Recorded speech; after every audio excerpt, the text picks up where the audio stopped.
Yeah, I have I have a demo in my office. I call it my gym ring demo, and I can go live with it. I got all.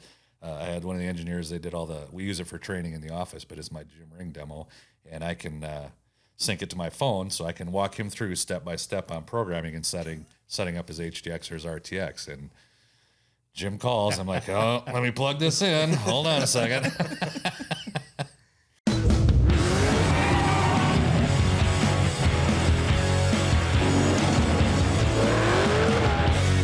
Welcome to Oil and Whiskey, an Ironclad original. I am Josh Henning. I'm Phil Gerber. I'm Jeremy Gerber. Welcome to Oil and Whiskey, an Ironclad original. Today's guest is Justin Olsen of Dakota Digital. He is in studio, live and in the flesh.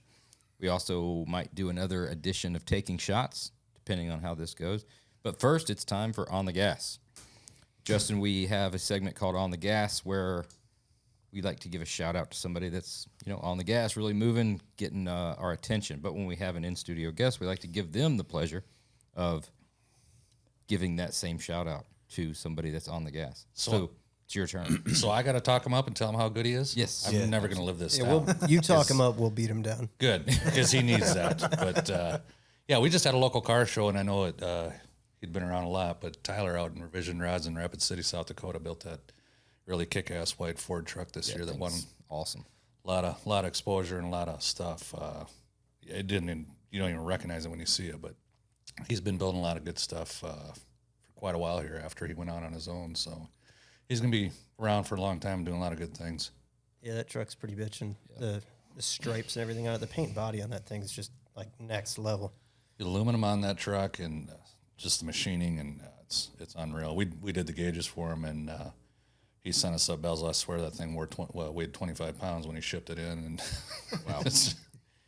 Yeah, it's a cool truck. It's got a lot of cool details. Like you said, fit and finish is what, especially when you look at the front end and all the way that stuff fits, to be able to put it together without fucking it up. That's crazy. Yeah. Yeah, Tyler, pro hot rod builder, semi-pro ball buster. Yeah. Tyler's. Which one do you think he's better at? Dude, I don't know. He's pretty damn good at busting balls. But if you can dish it back to him, you'll shut him up, though. So he's not so good at taking it like a lot of people are. But we partied with Tyler. Yeah, I would say not exactly the host. As good as he is at busting balls and building hot rods, finding a drinking establishment, maybe. I don't know. It's options are probably limited, but it's quite memorable. It was. We ended up we were at his shop, right? Out in or we crossed paths with him at the on the road tour. Yeah, on the road tour. After we stopped at your place. Yeah. And he's like, we let's go grab a drink. All right. And he knows the lay of the land out there, so I figure we're going to like judging by where we were, I thought maybe like an Applebee's, Boy, was I mistaken. It was a neighborhood bar, but it wasn't a neighborhood grill. Yeah. Have you ever been to the J Bar? I don't think I have. Do you know what the J Bar is? No. That's the bar at the Flying J truck stop. They have those out there. Oh, yeah. They have them there. Yeah. They don't have one at our Flying J. I've never seen a bar at a truck stop before, except this one. Why am I not surprised that Tyler drinks at a truck stop? Yeah. And you'd buy a 6-pack at the bar and sit. That is one of those, it's like straight out of a movie. When you walk in and you see you boys ain't from around here. And you always think, oh, that's funny. This every movie does. This was that place. Yeah, it was Roadhouse version of with a Key West theme, though. Yeah, they have a little. That's a nice touch in Rapid City. Really tropical. Takes you, that's right in. Vacation. Key West mixed with 40 years of smoking all the cigarettes in that place. I don't know if there was a ceiling tiles are brown. Yeah, smoke machine or just old Deb was just smoking cigs at the bar. For Luckily, eternity. it was an off night because I could see that getting a little rowdy in there. Oh yeah. But yeah, Tyler, hell of a hot rod builder. On the gas. Building cool stuff. Yeah. Revision rods and rides, I think, is correct. And the J Bar. Yeah. Both. Check them both out. Check them both out. Hashtag J Bar.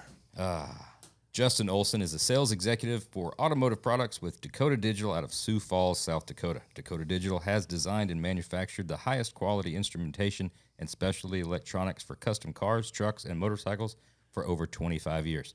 Recently, they had a new products take home, first place in Powersports, runner-up in Street Rod and Custom Car, and runner-up in Interior, and 3 Global Media Awards at SEMA. To learn more about Dakota Digital, check out their website, dakotadigital.com, and follow them on Instagram at Dakota_digital.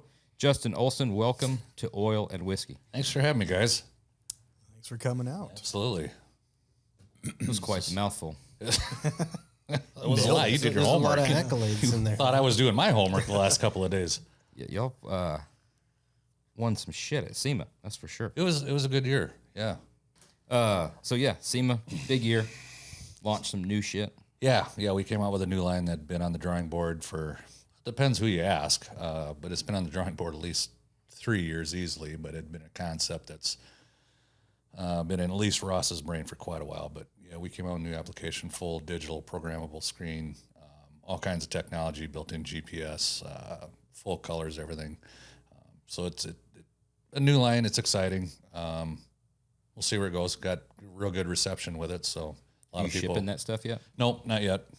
We're hoping Columbus, summertime type of thing. We'll see. We got one that's live in the field right now that somebody's R&D'ing for us to check out any bugs or anything like that. So there'll be a few tweaks here and there, and working with their feedback. So one of our friends, so down in Alabama. So Sweet. yeah, That's awesome. yeah. The From being segue from on the gas, it seems like Dakota is definitely one of those companies. Every year, you guys are coming out with something new, exciting, and kind of always on the cutting edge. There isn't really any downtime whatsoever. We got a staff of 15 engineers, various engineers, and then Ross, our founder, our president. We have a running tally or a wish list that just we keep piling on and keep working on, and some of it might be internal product upgrades or developments, and some of it might be new product type stuff and new to the consumers, I should say. But there's always something new, whether it's a new vehicle application or a full-blown new system like we did at SEMA last year. There's always stuff going on. well, we're interested in two different things. One, I want to get to like the beginning or how all this got started with Dakota Digital, but we also want to get your backstory as well. So on the Dakota Digital, we got quite a fine piece of history here. Speaking of All the old school being on the guys. gas and technologically advanced for their time, this is from 93. This is from 1993. This catalog. That's catalog 105, by the way, too. Which I'm guessing is the fifth one. I'm assuming they started with 100 or maybe 101, but I wouldn't assume that in 93 that's the 105th catalog. I wouldn't think so. But A little marketing play. what do we know? Yeah. Oh, and it's also $2. You're selling catalogs? It is $2. Well, after That's when you got to be legit. after talking to various people that have been around the building for a long time, so Dion is one of our engineers that's been there forever. It's 91, I want to say he said. And we were going through the catalog. Scott, who you guys know, pulled that right out of his drawer. So me and him were interviewing Ross, getting some of the backstory, getting ready for the show. And Scott opened his drawer. Here it is. And I'm like, wow, that's a piece of history right there. And then going through the building, getting some other stats and visiting with some of the other folks there. And Dion said that they put that for $2 so people weren't stealing them, just taking them like they do at shows. Right. So as a deterrent, he goes, we never charge anybody $2 for them, but it also kept people from taking them hand over fist that could care less about them. What do you mean? You've seen that at trade shows in the past where people just come up and grab things because they're free? Well, I like the guys that ask first. Are these free? Yeah. And then a fucking handful of them. you know, 20 of them in your bag. we're only 3 minutes into this, but that's funny you mentioned this because at SEMA this year, we had cut down our booth, and as me and Scott and Brandon, our engineer, and we were there, and SEMA, it's busy. We don't get an hour lunch break like RoadsterShop gets or anything like that. So we're eating granola bars behind the curtain and stuff like that. And I'm sitting there, somebody gave us a bag of Halloween-sized Snickers, and I'm sitting there eating a Snickers, and I had an extra one in my hand. Some guy comes up and asks me a question. I set my Snickers down, I went and grabbed something. Gone. The guy is as close to me and Josh, and he saw me set it down, and he's chewing it. I appreciate You shitting me? There goes my lunch break. It's always funny. I love those. I love the enthusiasm and love to see the industry propelled. But when you see that guy and he's got the giveaway bag Oh yeah, over there's his a shoulder. and there's a poster. Four posters Yeah, sticking poking out of it. The big Optima battery bag. Yeah. The posters sticking out of their bag is basically like the safety whip set, the sand dunes. Like when they're coming let you through, know you're they're like, coming. oh, that dude, he's coming for shit. He's coming for free shit. You see him move. He moves through the booth like Pac-Man. You know, like he is getting to that front counter to get some stickers or a book. Yeah. This is exactly what you would call like at the Louisville Nationals. Can I get This one of is your what the books? old timers. Yeah. When they ask for a book, that is it right there. Yeah. What's even funnier is I did it was in the booth right next to us. They had the Peninsula that we usually have. Well, they made it a game out of it, and I think one day they set out Q-tips, and they'd see how many they had left, you know, in pretty good. 2 hours or whatever it was. And then another day they set out individual single goldfish crackers. Just one they set out just to see how many they got left. People took them too. So that was their own little game during the show. But yeah. Yeah, nobody's entertain going yourself. to come to any of our booths at any trade shows moving forward because this is like the insider information. They don't know what like assholes we really Yeah, are. but I think the majority of the people listening have been on the other side. They've seen all that. They know that. Back to the book. Back to this Dakota Digital book for $2. It's awesome looking through here. I mean, it really is. It makes me feel old. But I mean, you see this NSRA 91 product of the year was the digital gear shift indicator. Yep. Like you think we laugh about it now, or we talk about it and give you guys your due on how much you're pushing constantly. But I mean, you think back about in 91, what that looked like right there. That's like the future. Yeah. Absolutely. Jesse Greening's still using them on most of his. Well, boats. yeah. Yeah, he is. Low blow. Yeah. I tell you what, we're not going to have the people come by the booth, and we're probably not going to have the customers either. There's something about when I look at that now, it just makes me, I visualize like a cream leather interior, like on a center console that's kind of rolling up. Okay. You know, around that. Doesn't that just, Yeah, that would be just get that? on the outside. That'd be red for sure in 91. Like a candy It's apple. a little prior to like a Tangelo orange pearl. That'd be Yeah, it's a late straight 90s. candy. Straight candy. Yeah. Right. Yeah, it's before those real wild colors came in. So, tell us about Dakota Digital as much as you can, anyway, from the Yeah. all the stories that you've been. Well, the inception. Where did it start? Because for years I only remembered it and I only knew it as these wacky As the digital digitals. Yeah. gauges, but I don't know.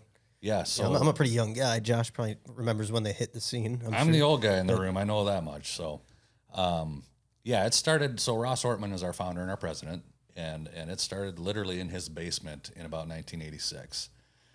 He had gone to school. He'd had an interest in electronics and whatnot coming up through school, and he went to South Dakota State, one of our local schools, and has an electrical engineering background. But it was a hobby thing to him. So in college, he was the go-to guy for radio installs and electronics and stuff like that. And during his college curriculum, he had, I think he stated designed, but to a certain degree invented a digital speedometer and tachometer basically as his class project. And back in the day, part of that, there was a hobbyist magazine called, I think it's called Radio Electronics. Let me look at my notes here. Yeah, Radio Electronics. So again, this is the 80s. This is way before Google and the internet. But you could submit tech articles basically to this hobbyist magazine, and you could have all the information of what you built, how you could buy it, stuff like that. So you could actually buy from these articles, similar to what the magazines do now. You know, you do a tech install, and they got the manufacturers listed in the back page and stuff like that. So he could get checks from his tech articles, and then you get customers buying from them as well. So it started out as a hobby. Gets in his basement, and I think those are called side hustles yeah, nowadays. that is what it is. He gets out of college and whatnot, and we had a electronics repair manufacturing company in town called Sencor, and they made scopes and diagnostic stuff for, you know, TV repair and appliances and stuff like that. So he was a designer for them. He would leave for work, and as he's leaving for work, he had 5 to 7 employees coming to his house to work in his basement on his hobby. As he's going to work, and he'd come back from work, they'd leave, he'd go to work on his hobby, and articles and whatnot, and got him moving. And one of the things he said is you look back at it, it's like I should have done this sooner than when I did, but he started it, left his full-time job, and pushed this to his career, and it took off. And it's, like I said, 1986. That's 37 years. Was he a car guy at that point and, Yeah. and an automotive guy? So it was like, hey, I want to do what my love is and the hobby of the electronics and the design there for the car shit. Yeah, he had an interest in cars and electronics more so than anything. Is he a diehard gearhead? No, but he knows cars and whatnot. And of course, obviously in the industry, you gotta know cars even more so now. But it was kind of a mesh of the best of both worlds for him.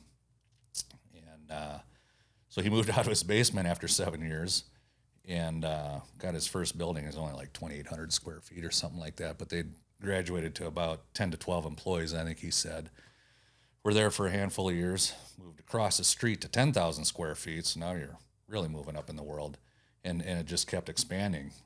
So the facility on the north end of town that you guys have been to, they moved up to there. It was probably around 2008 or so. Yeah, and that started out as that's Brian Brennan article from I'm reading it right now. 99, I think. September 99. Yeah. Text is by Rob Fortier. Photos by Brian Brennan. Yeah. Damn. Yeah, Ross printed that off Friday before I left and said, here's a little more info for you.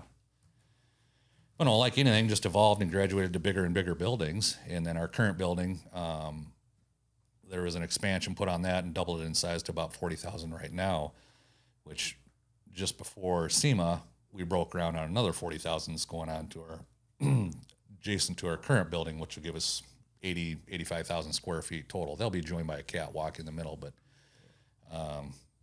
so it started out in his basement with 5 to 7 employees. We got about 150 employees right now. And That's insane, man. Your facility, when we were out there on the road tour, that was truly mind blowing to me. I had no idea that it was like so state of the art. I mean, just it was like not hot rod shop industry. Right. no, it's a lot of technology, and it's not hot. And there's not a lot of gearheads there. I mean, there's a handful that know their way around cars and have some cars, but it's a manufacturing. It just happens to be manufacturing something really cool, something really fun. But technology is always changing. We're always getting new equipment, replacing this old machine with a newer machine, and some of the stuff like our SMT or surface mount, which is our pick and place. I mean, that it's all robotics and it's all precisionally put, and it's all inputted from our engineers that program all that stuff, and that puts on all our motors and drivers and LEDs and stuff like that. So and there's still a lot of human interaction too there with microscopes or magnifying glasses, I should say, and soldering stuff and assembling stuff, and it just goes down an assembly line, zigzags back and forth. So I mean, he's getting rolling. He's got his building. He's doing that. I mean, obviously the technology is there, and you get. I'm assuming, but from the outside looking in, you've probably got your technology. You've got some advancements, but the main thing is getting those part numbers and getting those applications, getting those direct fit. We've got to hit. Mm-hmm. Starting from scratch, you've got a lot of parts to hit and to make, and then figure out also what's like the order of importance. Be like, well, these are hot, these are hot, these are hot. Yeah. And you keep doing this. At a certain point in time, you've kind of filled your shelves and you've got it all kind of figured out. But that's also about the time when it's like, what are we going to do next? What's the next big thing? What's the next thing?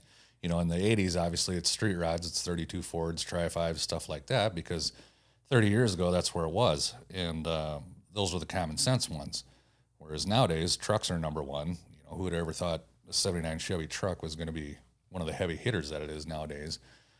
So there's a lot of evolution in trends and whatnot, and what the hot ticket is. But by and large, our direct fit is the biggest thing, to be able to replace the stock gauges without having to hack up your dash and modify it. Because to the average hobbyist or enthusiast, you can do this in your garage. You can do this in your shop.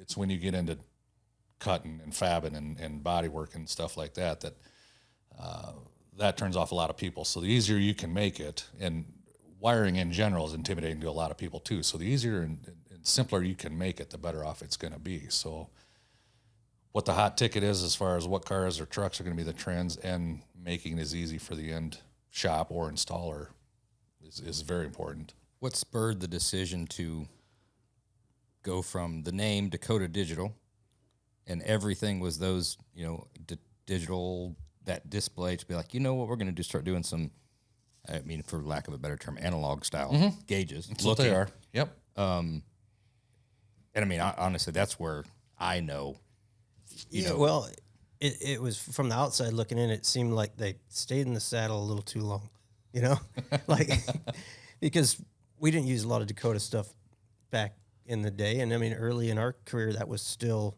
on the market. You guys were out at the shows and there's these digital gauges and it was like, that stuff's a little dated, you know? Yeah. Yeah. And that was the craziest jump from like, these are a little dated to like, holy shit, this is the future. You know? Yeah. Well, and that's the next step, you know.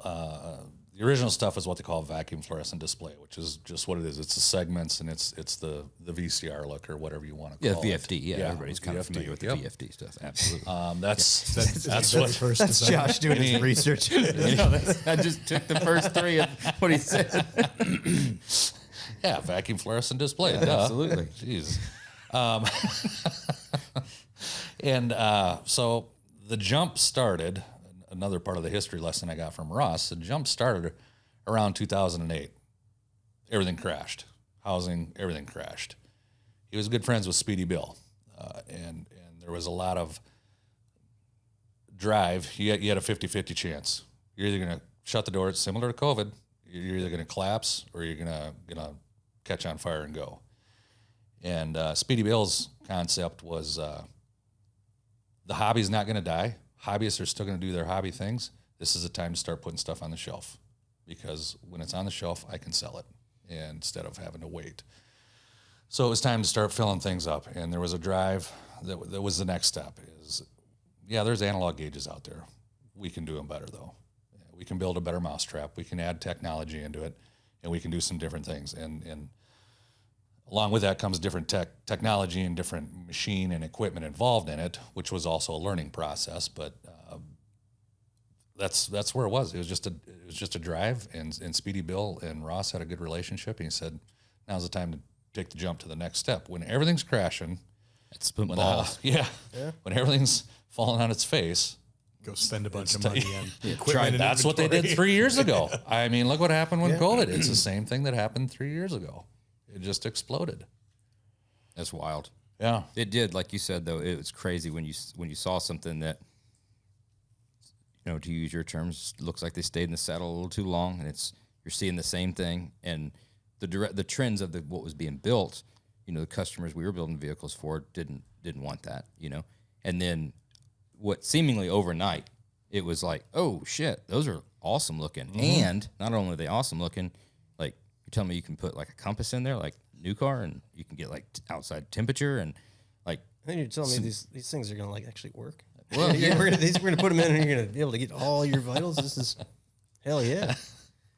Yeah, Yes. that was a big selling point. Yeah, the fact that they did what they said they were going to do. It coincided like a good time with cars actually going down the road and being drivable.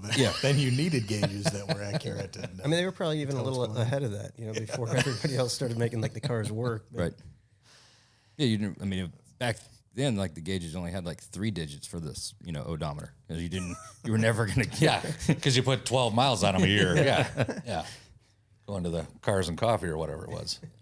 Yeah, so VHX started around 2008, and they started shipping early fall of 2010 or so, something like that. And then, that took off and blew up. And that was kind of a precursor to HDX and RTX, which we currently have. HDX was unveiled at Columbus in 2016, and RTX was unveiled in Columbus in 2018.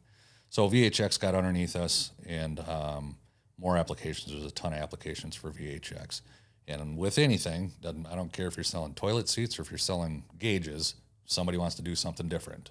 I want this color, I want this graphic, I want it to look like this, I want to do that. I've got a green interior, I need green lights. So HDX was evolved and a little more modern technology and a racier look to it. And then that turned into, I want all the new technology, but I want it to look old school. So that's where RTX was evolved, because when HDX came out, I need a 55 Chevy, but I need an old school font on it. I need whatever truck, but I want an old school font on it. So, okay, well, we can see the writing on the walls here. Apparently apparently modern with old school look is where it's at. So RTX evolved. So The RTXs look awesome. yeah, they're a great one. Who was the leading force on all that? 'Cause it seemed like you guys were just like perfectly in pace with the rest of the industry as styles were changing, like the gauges were out at the same time or beforehand almost. Yeah, yeah. So that's part of our drawing board, and Ross drives it. Our engineers have goals and quarterly and yearly goals and stuff, and it's a push. And HDX, and I vividly remember this, Brandon, who does a lot of the shows with us, he's our engineer manager, and he's the brains behind a lot of it. Brandon told me, and Ross confirmed this to a certain degree, so when 2016-ish, when HDX was coming out, Ross had a 2016 Yukon Denali, loaded, bells, whistles, everything, gave him the keys and said, I want our gauges to do as much as my truck can do, basically. So he took it for a drive and pushed buttons and looked at everything, and that's kind of how HDX evolved somewhat. So it was a little input from new OE stuff to modern stuff, LSs. And, when you guys got the Merc, the J1939, Brandon fixed all that stuff and reverse engineered it. So it was a variety of technology from OE late model vehicles, late model applications, old school hot rods.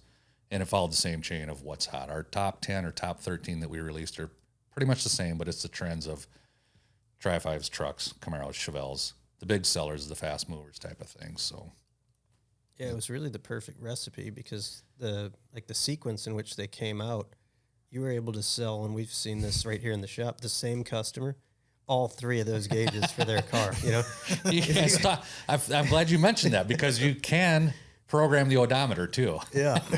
That was one of the things you brought You're up. talking about Garfield, so we can put Yeah. the original. You just have to miles. remember the mileage before you take the old gauges out and put the new ones in. Right.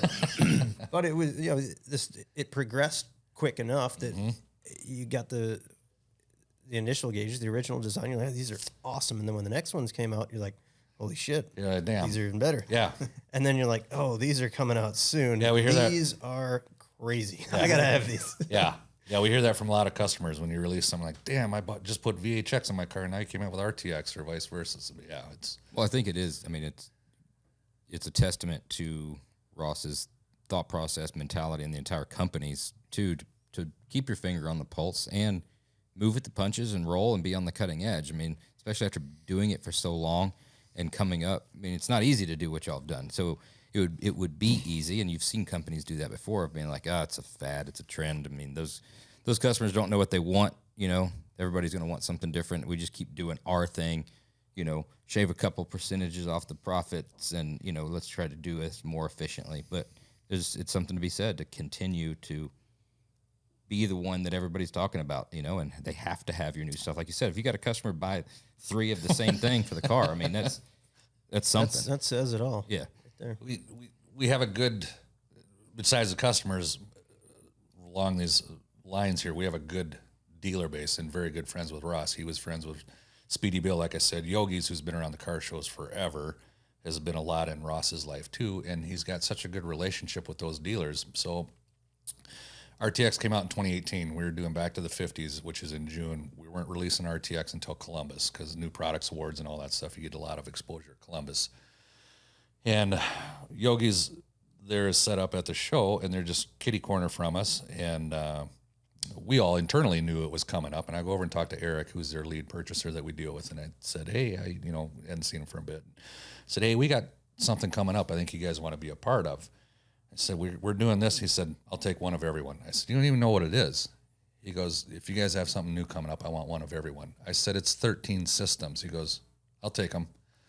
Okay, so I text Scott and said, put a pre-order in for Yogi's for 13 of the RTXs, and I'll bring them to Columbus. I'll put them in the trailer.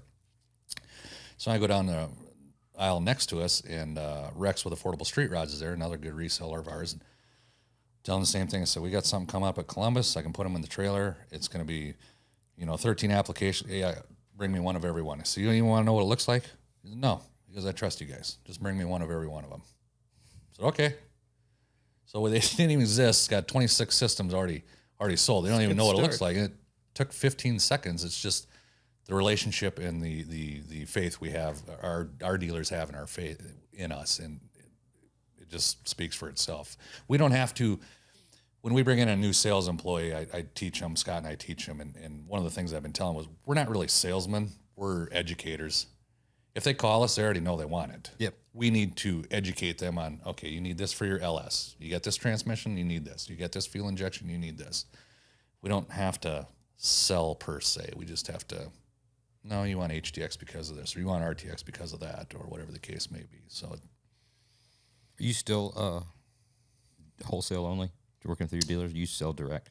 we do sell direct. Since COVID and since the back orders have gotten out of control and our lead times are extended, we're pushing them to our stocking dealers, whether it be Yogi's or Summit or Affordable. Boris stocks a ton of stuff over in Ohio. AZ Pro Performance stocks a ton of truck stuff. So the nice thing about our dealer network, per our rules, which a lot of manufacturers are, they can discount map pricing and stuff. So a customer can go there. They get the same lifetime warranty no matter who they buy it from. They can save some money. So if they're buying a BIM to go with it or a clock to go with it, it's darn near free. So you can buy direct from us, but we're trying to push people to our dealers that have it in stock, or they might be higher up on the waiting list, getting it sooner than waiting on our lead times. Yeah, I've had to do that a few times. Yeah. It's handy. Yes, you did. The in-stock thing is pretty key nowadays. Oh, it really is. Yeah. Yeah, because it's been so long that anything's been in stock. Everybody's not used to it. I mean, It's tough. you hear the words in stock. Oh, shit. Yeah. I better get it. Yeah. I was talking to somebody. I came here not too long ago, and they had 3 LS3 engines on order, and I don't know who they order from. They've been on order for a year, and they're hoping to get them within a month. And I'm thinking 13 months for a friggin' engine. I've heard brakes are tough too, but and maybe it's gotten better. I don't know, but it seems to change quite a bit. But Well, that's a good segue, and we've had a lot of guests on, but only a few from the manufacturing side of things. You know, most of it's been car builders or stuff like that. Take us through your thought process and Dakota Digital's as a pandemic is looming. You know, you start. Everybody's watching the news, but everybody's kind of got that pivotal moment they remember of like, it's bullshit, bullshit, bullshit, to like, oh, this might not be bullshit. yeah, I remember it vividly. I was coming back from Detroit from the Riddler show, and didn't think much about it. And everybody's getting sick, and you pull up Fox News on a break or whatever, and this, that, and the other thing's going on. Whatever. I come back from Detroit, get in the office Tuesday. By Friday, the headline on Fox News was 157 Detroit cops test positive for COVID. I'm like, well, shit. This is kind of a big deal, I guess. So, you know, the whole thing comes, and so Sioux Falls got put on the map early on in COVID. There was a naval ship. I think there was an aircraft carrier that was docked somewhere, and they had, I don't know, 200 sailors or something that tested positive. It was all over the news. Big deal. Navy's got COVID. Well, within a week, Sioux Falls took over the top spot because we had a meatpacking plant that had, I think, 457 employees test positive. So it's looming, and it's coming down, and you're hearing shutdowns, and you're hearing every side and top to bottom of the country is doing different things. And you and I had conversations, and we knew what you were going through. And me and Scott and Ross were sitting in the office, and we sat there, and we're like, what are we going to do? If we get shut down, what do we do? You know, you got 100, back then, probably 120 employees, you know, they're going to get paid. How's this going to work type of thing? And we took about 3 days, and the phones were quiet and emails were quiet. And it's kind of like the apocalypse movies you see. It's like, well, shit. Yeah. This is a big deal. Yeah. This isn't hitting California or New York. This is hitting everybody. Yeah, it's real. Yeah, this is a real deal. And I told him, I said, you know, we're hearing a lot of this government shutdowns and governments forcing like you guys went through. And I said, my brother's a cop. I guess I could find out just how serious they're going to be about this. And Scott said, well, Ross's Suburban will hold 9 people, and we can park it inside so we could at least man the sales area, and we could still answer phones and process. We might not be able to build anything, but we can still take orders. So that only lasted a few days, and things came around. Our governor did not shut us down. We had restrictions in the gym. You could only have 10 people. Bars and restaurants were still open. I'd talk to people, and they'd be like, what are you doing? I'd be like, I'm going to the gym, or I'm going out to the bar, or whatever. They're like, what? I said, yeah. I said, we're not closed. And so from that aspect, it didn't change much with us, other than after you got through that 3, 4, 5 days, it blew the roof off, and it took off. That quick, huh? It was darn near overnight. It just kept going and going. And I vividly remember telling Greg that used to work for us with Pro Performance. Now I said, him and I joked. I said, if we hit X amount of dollars in open orders, I said, I'm out of here. Well, we surpassed that in like 3 months, and it was like, holy balls.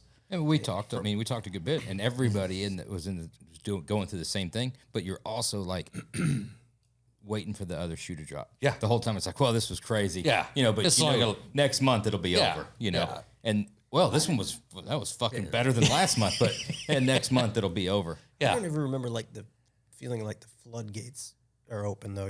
Like for us, did it seem that way that it was? Yeah, it was a steady rise, I think. Yeah. And you look back in 2 or 3 of those months of that steady rise, you're like, oh shit. Mm-hmm. Well, we had a rough start to it because when you're closed completely, it's hard to keep up with that or even know what's going on if you get no sales guys, nobody in the shop. So, welcome to Illinois. I will say in 20 years, I'd like to read the books and the stories about all of, because it's not just us that are resilient. It's not just the hot rod industry. It was happening nationwide. It was almost like it was like Prohibition era where everyone was like making shit, in their basements or, I want to hear those stories of how many business owners did the same, like you said, they can fit 9 in the truck. Yeah. We can park them inside. We can do this. You're just not going to quit. Yeah. So we did the same thing. Yeah. Kind of the little core group of guys came together and we got had the same Parker on the corner in the back. You got caught though. Well, yeah. Twice. Twice. Third time they're like, hey, It was a very strict letter sent. it was a firm slap. Pretty on black and white. No gray area in that letter. None. you always think that it's kind of like, it's This doesn't apply to us. bureaucracy, and they don't really know who they are. They turned out they did. They knew They exactly. did their research. Yeah, surprisingly knew a lot about us.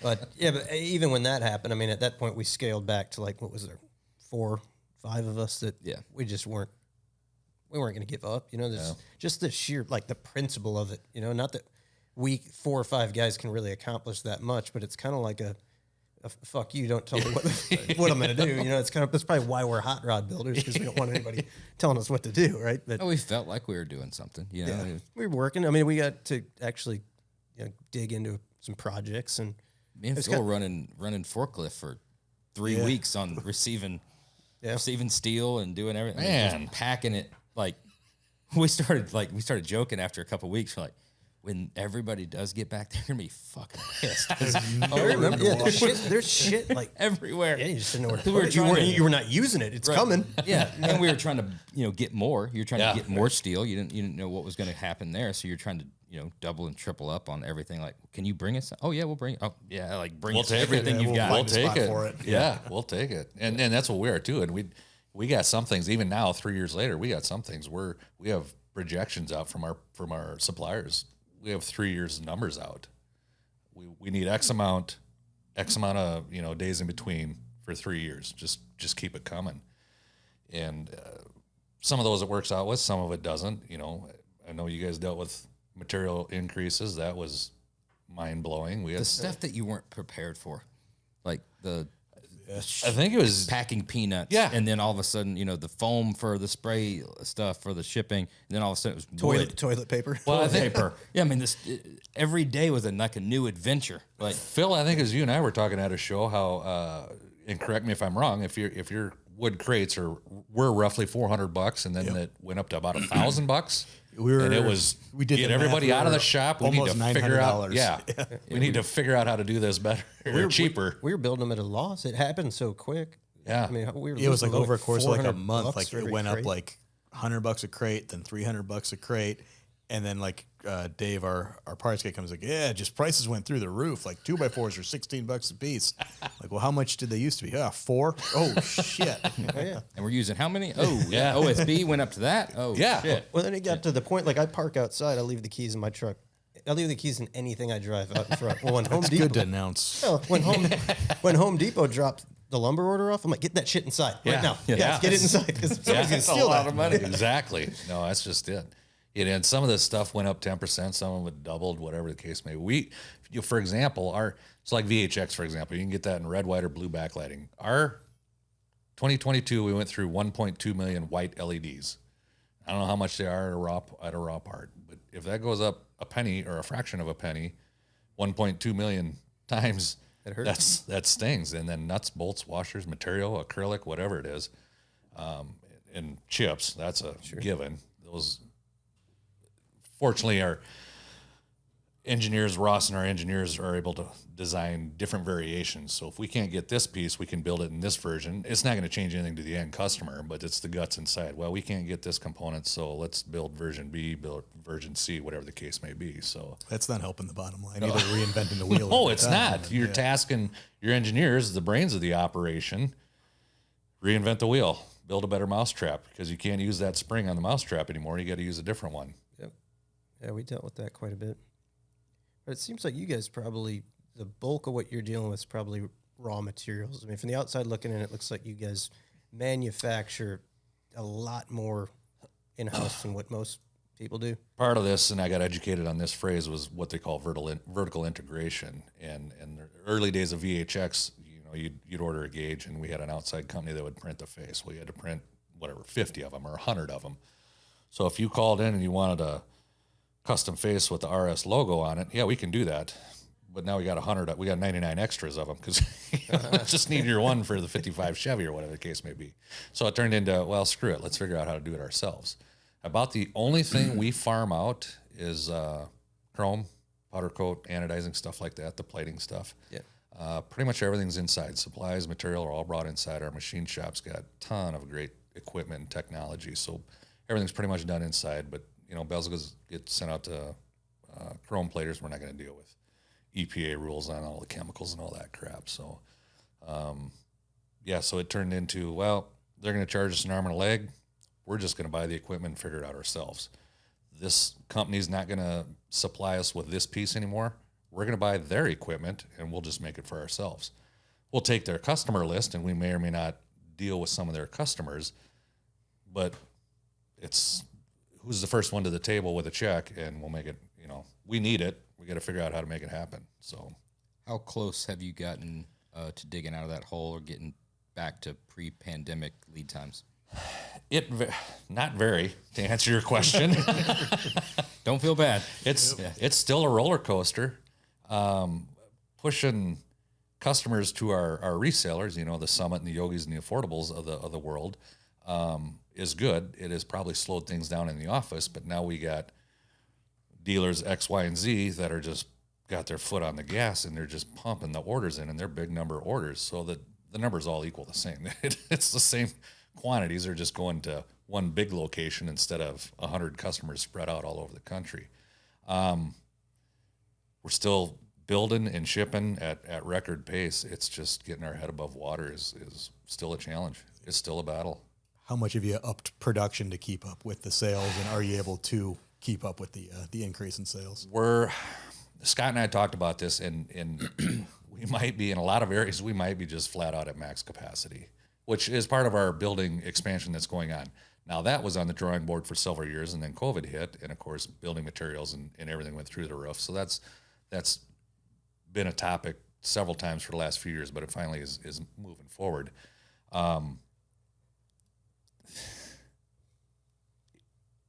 You can do so much, then you find the bottlenecks, then you find the problem, and you put out that fire, then you go to this fire, and then that fire over there comes up, and then it can be any one number of things. It can be a blizzard in South Dakota that shuts us down for 3 days. This is so crazy. It's so unlike anything that we have to deal with. I mean, it's not like we've had this exact conversation. Sometimes everything is on fire. Yeah. Well-oiled machine. We laugh about we call it whack-a-mole all the time. It is. It's like, well, we can't do this. Well, why can't we do that? Because we don't have that. Well, how come that person can't do that? What happened to there? And it's just... And the longer you and it turns into he did it. Longer you take focused on this problem and fixing it like the best way you can, if the longer it takes for that, the worse this one that's popping up is fixing it be. And it's out of nowhere. It's some of the weirdest things. It's this has come and gone, so I'll share it. This last summer, we had a big holdup on 61 and 62 Impala kits, and a big one. And each kit, VHX, HDX, and RTX, all take either 6 or 8. I think it's 8 of them. 2-inch long, 632 studs, bare steel studs. We couldn't get them. Could not get them. The dumbest thing in the world. It probably about put Boris out of business. Huh? Yeah, Boris was pissed. and it's just, you can go down to Ace Hardware and get them, but to buy 2,000 of them from MSC or whoever your supplier is, it's just not going to happen. Or you can get them, but the price is going to be totally different. Well, that doesn't do us any good. We didn't have a price increase. VHX came out in, like I said, around 2010, and it was the same price. We didn't have a price increase till 2021. We had one in 2021 and one in 2022. No, 22 and 23. I'm sorry. And of course, that just put everybody up in arms. And goes, oh my God, yeah, well, everybody's having a price increase. The grocery store is having a price increase. Have you looked at eggs lately? And Did y'all get a bunch of blowback from a price increase? some, we got some pushback. From dealers or in customers? Both. A little bit of both. Pretty minor in the grand scheme of things, and as big as our dealer network is, it was pretty minor.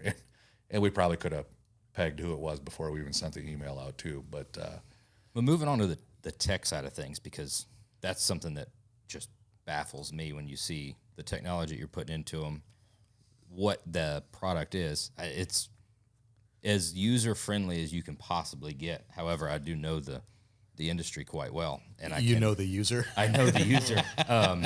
And it's not for the product's fault, and it's not really for the intelligence level or the capability of the customer. However, in this industry, if you're a hot rod guy, like you just said, you're not going to tell me how to do it. Yeah, you're not going to tell me how to wire it. Call it pride. You know how many cars I've wired? Yeah. And it's generally, and I've been victim of it too. When I've get something in that you've done 100 times, like, whatever, I know how to do this. And it's that one thing you're like, oh, do that exactly opposite of what you're thinking. Oh, shit, I fucked that one up. I learned that early on to tread lightly when you go into those like tech situations from experiences as a young hot rod builder where it was clearly my fault, and you go in like hot-headed, like, what the fuck is the matter with this? You know what, how much time this took me? And you then check your ground. They point this out, and this out, and you're like, that's the no response. That's just. Well, I don't think that's it, but I'll try. I'll try. so I'm not as smart as I think I am. Yeah. So now it's like, hey, having a little issue. Don't know if we're doing something wrong. Can you check into this? Maybe it's something on your end. Maybe it's something on mine. Right. Just generally the best way to approach it. That's fantastic. I hope the listeners hear that. Yeah. You can take that because that'd be just fine. Are you handling all of the tech, even if it's sold through the dealers and stuff? They're not handling any of that? Yep. It all goes right through us. All goes right through us. Yeah. No matter who you buy it from, and even if you buy it secondhand, third hand, even if you bought it from, what'd that say, 1993? Yeah.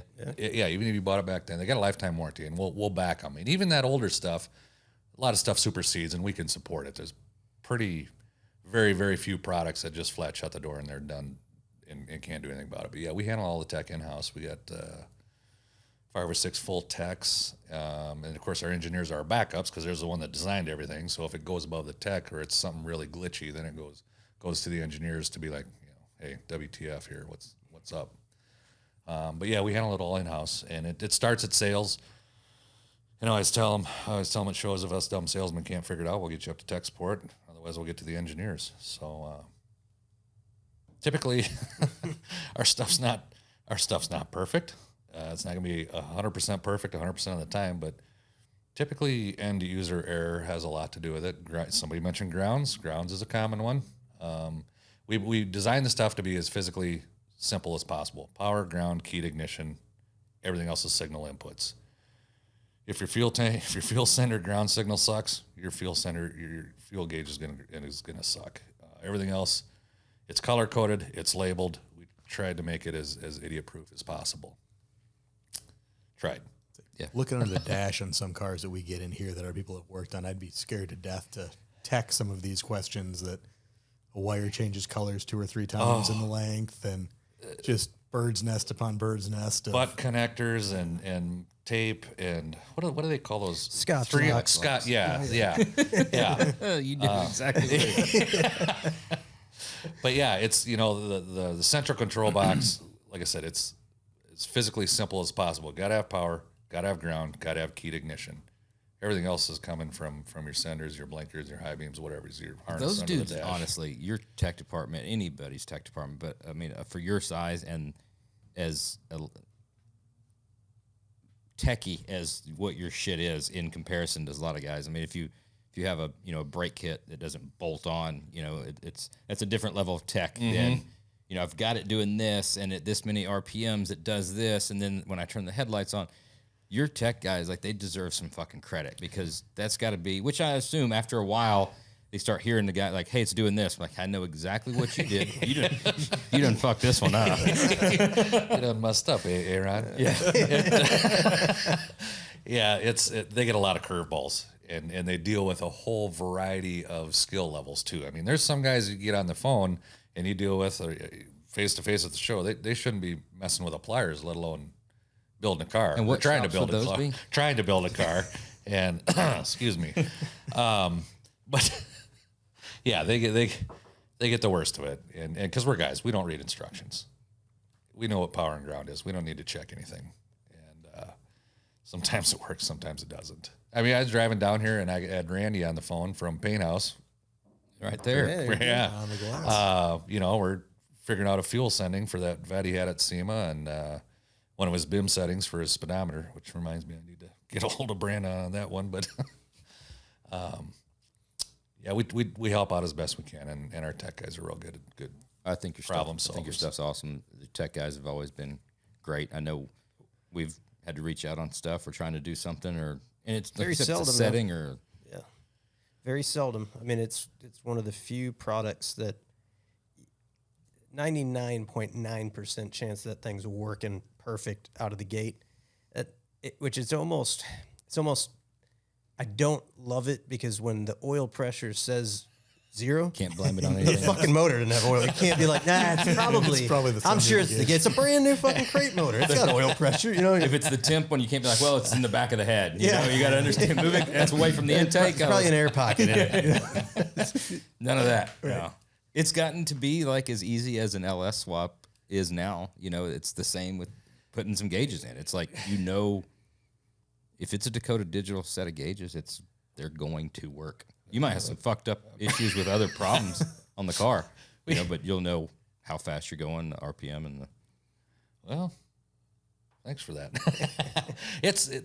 As with anything, and you guys deal with it, the technology and the things coming out these days, it's hard to keep up with it too. When you reached out about Mercs, I don't know, send us the computer and the harness and we'll figure it out. And, our engineers, Brandon, he reverse engineers it and stuff like that. I remember when Jim Ring called me and said, we got Elephant #1. Is your BIM module compatible with that? I said, I don't know, Jim. They made 150 of them. How many do you think Dakota Digital has? And so send us the computer and the harness and we'll figure it out. And our engineers, yep, we got it. I got the code. Okay. Let's be honest. If Jim called, there was very little information. It was hey, you got to make this cocksucker fucking work. There's a lot of F-bombs. Yeah. I have I have a demo in my office. I call it my Jim Ring demo, and I can go live with it. I got all. I had one of the engineers. They did we use it for training in the office, but it's my Jim Ring demo, and I can sync it to my phone, so I can walk him through step by step on programming and setting up his HDX or his RTX. And Jim calls. I'm like, oh, let me plug this in. Hold on a second. no. So, transitioning a little bit from the Dakota side, tell us about you, Justin. Where before Dakota Digital. Tell us How did this happen? Tell yeah.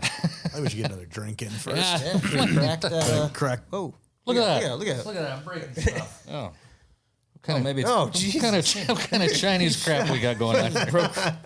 Fucking smashing chairs over here, man. That must be the one you just put together. Yeah. it might be. These armrests are a little. Boy, I had something to say, but I'm not gonna. Oh, you fire away. There's no love lost here. So what are we getting into there, Phil? This is one that Justin brought in, little Ironfish Distillery, Thompsonville, Michigan. Barrel strength bourbon, finished in maple syrup barrels. I don't know. And you had mentioned weeded when I texted you the other day, and I think a lot of the craft ones, I don't know if they do a lot of those in full weeded. Seem like a lot of rye ones. I haven't had this either, so we're all trial by fire here. Trying with us. Distilled in Flint, Michigan, huh?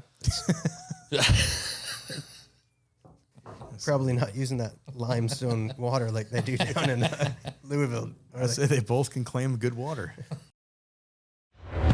My name's Andy Stumpf. I'm a former Navy SEAL and the host of the Cleared Hot podcast. On the new Ironclad show, Change Agents, I talk to people risking it all to find solutions to seemingly unsolvable problems. So there are hundreds of thousands of some of the poorest people in the world digging cobalt out of the ground. Taking out a trafficker, force multiplying, because right then you take down the network, another guy's gonna pop back up for sure. 771 million humans are drinking dirty water. 2,000 kids will die today. You know, we're not going fast enough to solve this problem. Change Agents, an Ironclad original, coming soon to all major podcast platforms and Ironclad's YouTube channel at This Is Ironclad.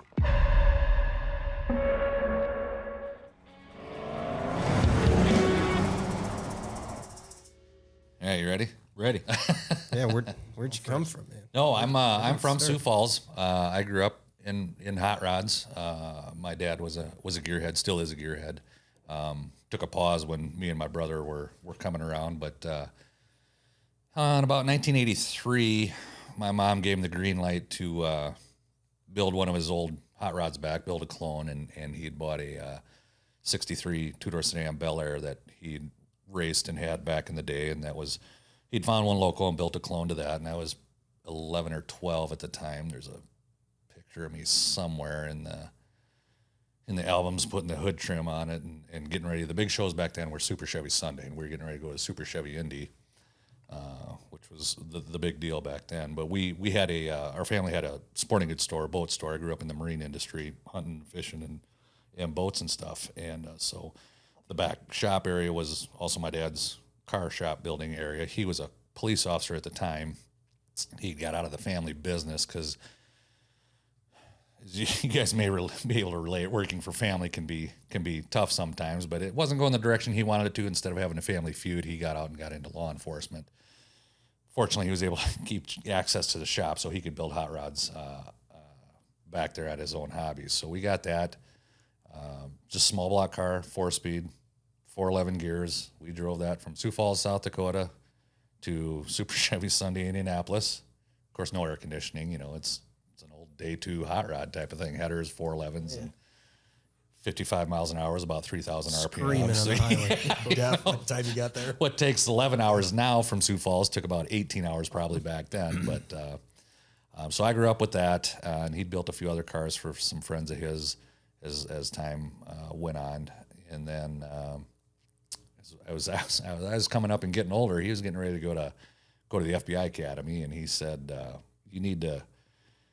I just graduated high school. He said, before I go off to Quantico, Virginia, you either need to get into college or you need to go into the military. So well, that's an easy decision. I didn't like high school. I'm pretty sure I'm not going to like college. Plus, I have to pay for that. So I know you're not going to pay for it. So April of 92, I enlisted in the Air Force and did 4 years active duty in the Air Force. I went over to Desert Storm after the fireworks, but I was over in Saudi Arabia and Kuwait for a while. Awesome, man. I didn't know that. Yeah. Thanks for your service. Yeah, appreciate it. Got done with that. I started in New Mexico, went temporary to Saudi Arabia and Kuwait, came back to New Mexico, went to Korea. I lived in Korea for a year, came back to New Mexico, and then I got out as a cop in the Air Force. I got out, and shortly before I went in the military, part of it was our family business sold, so that avenue was gone. And came back, my dad was still on the police department. He said, "Well, we're hiring if you want to take the test. I'd be honored to have my son on the police department." And so I took the test and passed. And so I was a cop in Sioux Falls, South Dakota for 15 and a half years. My little brother still is a cop in Sioux Falls, South Dakota. And at one time, my dad and his 2 sons were all in the department at the same time. So, which nobody gave a shit about that at all. But Sounds like an was a Irish different cop time. movie. You don't have to let too many of the secrets out, but as part of the test, do do they ask you what your favorite flavor of Gatorade is? We had this conversation at Columbus. Orange or lemon lime. Cop. Okay. Yeah. Cop. Yeah. He came off and I was like, Orange is a tricky one. I think you started the conversation at Columbus that one year. Yeah. Anybody that doesn't know, the urban legend is if anybody refers to their flavor by the actual name of Gatorade, then they're a cop. like glacier ice. If you say if you say yellow, or orange is a tricky one because it's color and the flavor. It can go, yeah. But Any lemon lime civilians. is a cop because I like yellow. it's a good way to vet them though. Like if you think you got like an undercover officer, Yeah, you want to there get somewhere. You're, Oh yeah, grab me I'll grab one a out of the lemon cooler. lime. Oh, sure thing, officer. Coming right up. But Sorry, not to derail. No, that's all good. It's all good. I kind of figured that We're was coming. covering important topics here on oil and whiskey. Gatorade. No, so I did that, like I said, 15 and a half years, and I did a variety of different things there and had a lot of fun. Saw a lot of things and got out of that. I wasn't a politician. I wasn't going to go anywhere. I'd stepped on my toes enough and irritated enough people. I could see the writing on the wall and got out of it. And for a short time, I got done, and my dad was building a car. I can't remember what he was building at the time. I said, what's this area need? We're kind of in the middle of nowhere out there. And he goes, we could use a good media blaster. He goes, we don't have one of those around here.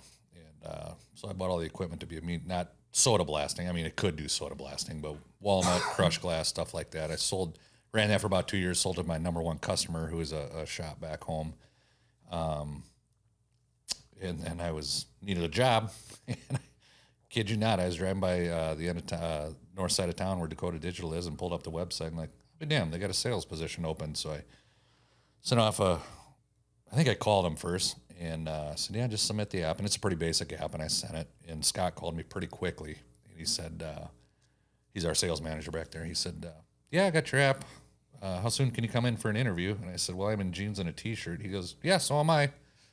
Oh, okay. I actually said something. I said, how about a half hour? And I had to stop home, and I actually put on a button-down and nice shirt and got hired. And it's a good fit. And I got thrown to the wolves within 3 months. I got sent to my first show. I didn't know anything.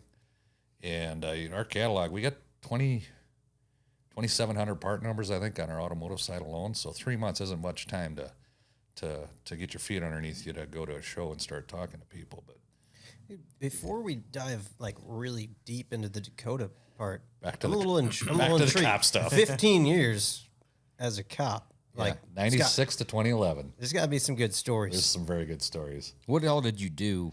So You start out obviously just I be don't know cop. if I'm and- a fan. It's not bad. It's It's got a little burn. couple more sips. Anyways, so I work nights. Sioux Falls is about 200,000 people. Our department when I started was about 170, 180. It's up to 240 or so right now. It's a big department, biggest department in the state. I work nights by choice. That's where the fun was, and I wanted to have fun. And 12 of my 15 years I was on nights. I was a training officer for new recruits for 7 of those years as a defensive tactics instructor. I taught everything of how not to get your ass kicked up until the firearm. So that was our fire range instructors. But I taught all ground fighting, hand-to-hand, pepper spray. We didn't have tasers back then. I was a pepper spray instructor, baton instructor, handcuffing instructor, all that stuff. I was on a task force for the U.S. Marshals. We have a fugitive task force back there, so I get sworn in, and you get jurisdiction all over, and that was a gas. You go anywhere, and you kick down doors, and it's just a blast. But street cop, it's cat and mouse. It's a game. It's fun. It's a challenge. Are you taking back anything you said earlier? Being able to whoop his ass. I see. Yeah, I was gonna say, dude, he's a fucking sleeper. Yeah, I know he is. I absolutely know he is. Yeah. So I got a picture Friday of a high kick contest. Oh, that take place about right here. Yeah. And Yeah, you were way tall. and You got longer legs. I can't. That was impressive. Yeah, it was good. He about clipped that. It was roof good. truss. If I get 90 degrees, I'd be surprised. But so the source of that picture came from Andy, who or from Randy, who Andy was texting on break time or whatever. Yeah. And I text Randy. I said, he's got me. I can't beat that. I said, but I should talk to Phil and Jeremy on the side. Maybe I could see if my old pain compliance tricks still work on Josh. I know they would. Instead of 100% instead of would. high kick If you contest. grab my, if you grab my neck and I Put him shit in one my of those pants, cop holes. I gotta go. Just before he came on, you were saying you're totally resilient to any of that. You're bullshit. Oh, now you're gonna back down. You're like, you said it in like a master sensei kind of voice. You're like, I feel no pain. Claimed it was going to be like Ricky Bobby. Go ahead and break it. Go ahead and break it. No, anybody that's done that much training. I don't know any of those things. I can just kick high. That's it. That's all I can do. I can't even do it in like a combat scenario. This is for show. Those are show kicks. Really? Had no idea. We were fortunate. Our department is very fortunate. The budget apparently is really good because I'll get random pictures of my brother. He just retired from the SWAT team, but he was on the SWAT team for a long time. And he'll send me a picture, and I know they're in town doing something. And a lot of times they'll have condemned houses that they'll let the SWAT team or the department come in and bust down doors, or they can use deck cord to blow holes in the side of walls and stuff like that. And it's just a riot. And he'll send me pictures. He sent me one a couple of years ago. And the guy, this is before COVID actually, and the guy is completely covered. He's in camo from head to toe, but it's like he's got a COVID mask and all you see is his eyes and nothing else. And I'm like, what is going on? I said, who is this dude? He goes, we don't know. I said, he's instructor so-and-so, and he came from some part of the country. And I'm like, well, he's CIA or Delta Force or something like that. But it's they make these connections with these people at different seminars and somehow get these guys to come. He's like, this guy doesn't exist. He goes, we don't ask him questions. He just talks and he teaches us stuff, and that's how it is. And we don't know who he is. Yeah, we don't know where he's staying. We don't know nothing. It's probably Gary that's just calling somebody. It could be. And they Lansing. Gary from Lansing. From the J Bar down the road. Yeah, he was a plant. It's like these He's the motherfuckers bouncer are at the J Bar. These motherfuckers are eating it up. I'm getting paid for this too. But some of our command staff has made friends with the right people. Our SWAT team in the early days was trained from LAPD SWAT, the best in the country. Wow. Some say the best in the world. And they bring LAPD in. I wasn't on our SWAT team, but they bring them out, and I mean they do things that it's just mind blowing, and so that all carries on. So it's a lot like the hot rod world. It helps to know the right people, and so they're very, very well trained. There's people think it's South Dakota and there isn't anything going on, but I still stay in touch with a lot of friends back there, and it's definitely changed. My brother was in a shooting 10, 11 years ago or so, but it's a mess, and it just doesn't happen in LA or New York or Chicago, for example. It's going everywhere. Yeah, anytime somebody's trying to do bad shit and there's people trying to keep them from doing bad shit, then it could. I mean, I hate to keep going down the cop thing, but like you said, we got some questions. I want to know two things. One, the evolution of your vehicle, the changes of from 15 years through it. That's stuck with the same thing. Really? Always had a Crown Vic. Oh, all the way through. All the way through. So you didn't get to go to the Explorer or the little Malibu or any of that kind of stuff? No, we had our detectives drove Impalas. We had a few SUVs. Tahoes, our canine dog handlers had Tahoes. Some of our supervisors had Tahoes. Crime Lab had Tahoes. But all of us street cops had Crown Vics. And I'll tell you what, if you can find a Crown Vic police package, those things are indestructible. Because I tried for 15 years. Drove it like a real car. I tried for 15 years. And every 3 years, they'd change it out and give me a new one to try and break. And didn't happen. Those sons of guns just flat. Oh, they're just... And they'll top out with a light bar at 136 miles an hour. And drafting is a thing. Really? Yes. What is that? How many mile an hour is it? 2 to 3. 2 to 3. 2 to 3. Yeah. How about the pit? Because there's quiet nights. Tuesday night at 3 a.m, there's not a lot going on. But when 2 Crown Vics are going south on the interstate at 130 miles an hour, there's testing going on. It's R&D. It's important. Yeah, you get in some sort of a high speed never know. chase. You got to be ready. Know that you're prepared. Situational awareness, I think they call that. I just see Super Troopers. How accurate is Super Troopers? Bunch of clowns, just a bunch of clowns. Oh, there's so much dumb stuff. We had the statute of limitations is gone on all this stuff, and I'm not dropping anybody's real name. So we had little computers, and you could instant message each car and stuff like that, and you'd get your calls on these computers. So when it was quiet and dead, we'd play hide and go seek. So we'd pick an area of town, and we'd do a 6, 8, 10 block square where you'd go play hide and go seek. Get about 3 or 4 cops involved in this, and one of them one night was both of these happened in the same night. One was a hospital parking ramp, and one of the cops found a open flatbed trailer with a tarp sitting in the parking ramp. The part he missed was that it wasn't hooked to a truck. I've seen what happens. So it did an endo. So what did he got it up and got it to level out too. I would love to have seen this. And then had enough sense to get out and put the tarp over the police car, crawl under the tarp, get back in the car, and he just sit there and wait. And on that same night, another officer playing the same game in the same close area, for whatever reason, whipped a quick U-turn and smoked the curb, blew the tire right off the bead. And we could call a tow truck to come fix a flat, but when you screw it up like that on your own, you don't really want to explain it. So you just change it yourself. You put the dented wheel and blown tire in your trunk and just walk away at the end of shift. So, I was like that. What the fuck? Check with the other shift. So he's got the car jacked. He's a cop, full uniform, gun belt. He's on the side of the road, got the car jacked up, and it's just like a Christmas story. He's got the hubcap, he's got the lug nuts sitting off to the side, and he's got the fucking breaker bar, and he's trying to get this off. Well, another cop sees this, and he comes by and he buzzes the tower. And he clips the hubcap. Lug nuts went sailing. Gone. This is the funniest. And the spare tire, that generally doesn't come with spare lug nuts. You got one set of lug nuts. Yeah. So now you're taking one off. Yeah. I don't know where that vibration came from.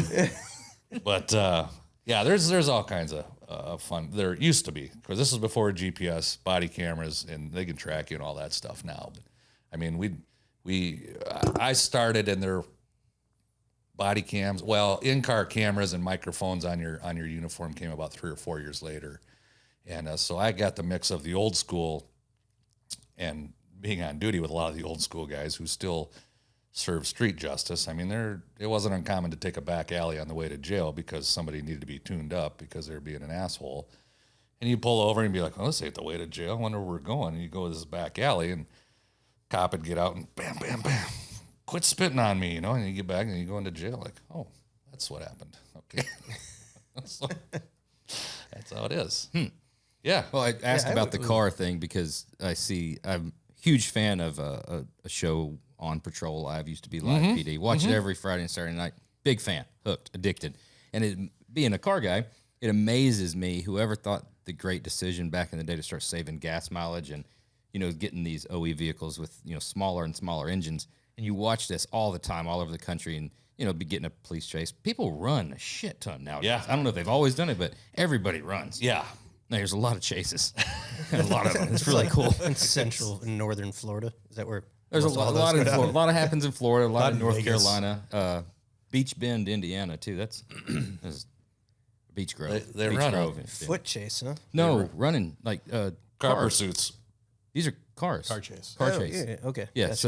so they take off, and it's funny watching them. And they're in the little Taurus or the Explorer or something like that, and it's like they hit a couple curves, hit a couple corners, get on a straightaway, and whoever it is, it's a Camaro or whatever it is just walking them. And then instantly they get on. Yeah, it got a little dangerous. We're gonna have to call this one. And no, you just got your ass smoked. Yeah. Like, why would you pick such an underpowered car to chase bad people? It's so stupid. It is, and there's a lot of liability in pursuits, and they've cracked down a lot. You gotta, back in our area, it's got to be pretty bad for the chase to go on, real bad. There's a huge liability. A pursuit is considered a pursuit is considered deadly force. It's no different than pointing a gun at you and pulling the trigger. It's considered a use of deadly force. It's a 5,000-pound bullet going down the road. Duly noted. Odds are, just like a gun, I might hit you here, or I might hit you here. Just like a car, I might hit you in the rear end and not kill you, or I might T-bone you and kill you. So Yeah, isn't that just setting a precedent for everybody to run, though? well, it is. It is. I mean, Chicago's got that no chase Yep. kind of policy thing. But knowing that, like, dude, if I see somebody, like a cop eyeballing me for, like, and I know I'm not wearing my seatbelt, and he flips a U-turn, Just hammer I'm down. fucking gone. Dude, that's gone. Better than that $50 ticket. You know? I know 135 is where they max out, right? You can just get to 139. 140. Yeah. Home free. Yeah.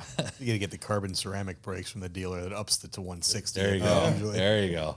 What did you? What did you carry? What was your duty firearm? Started two. Started with a Glock 9. Would that be the 19? 19. Is that the full size? Yeah. 17's full size. Yeah, 17.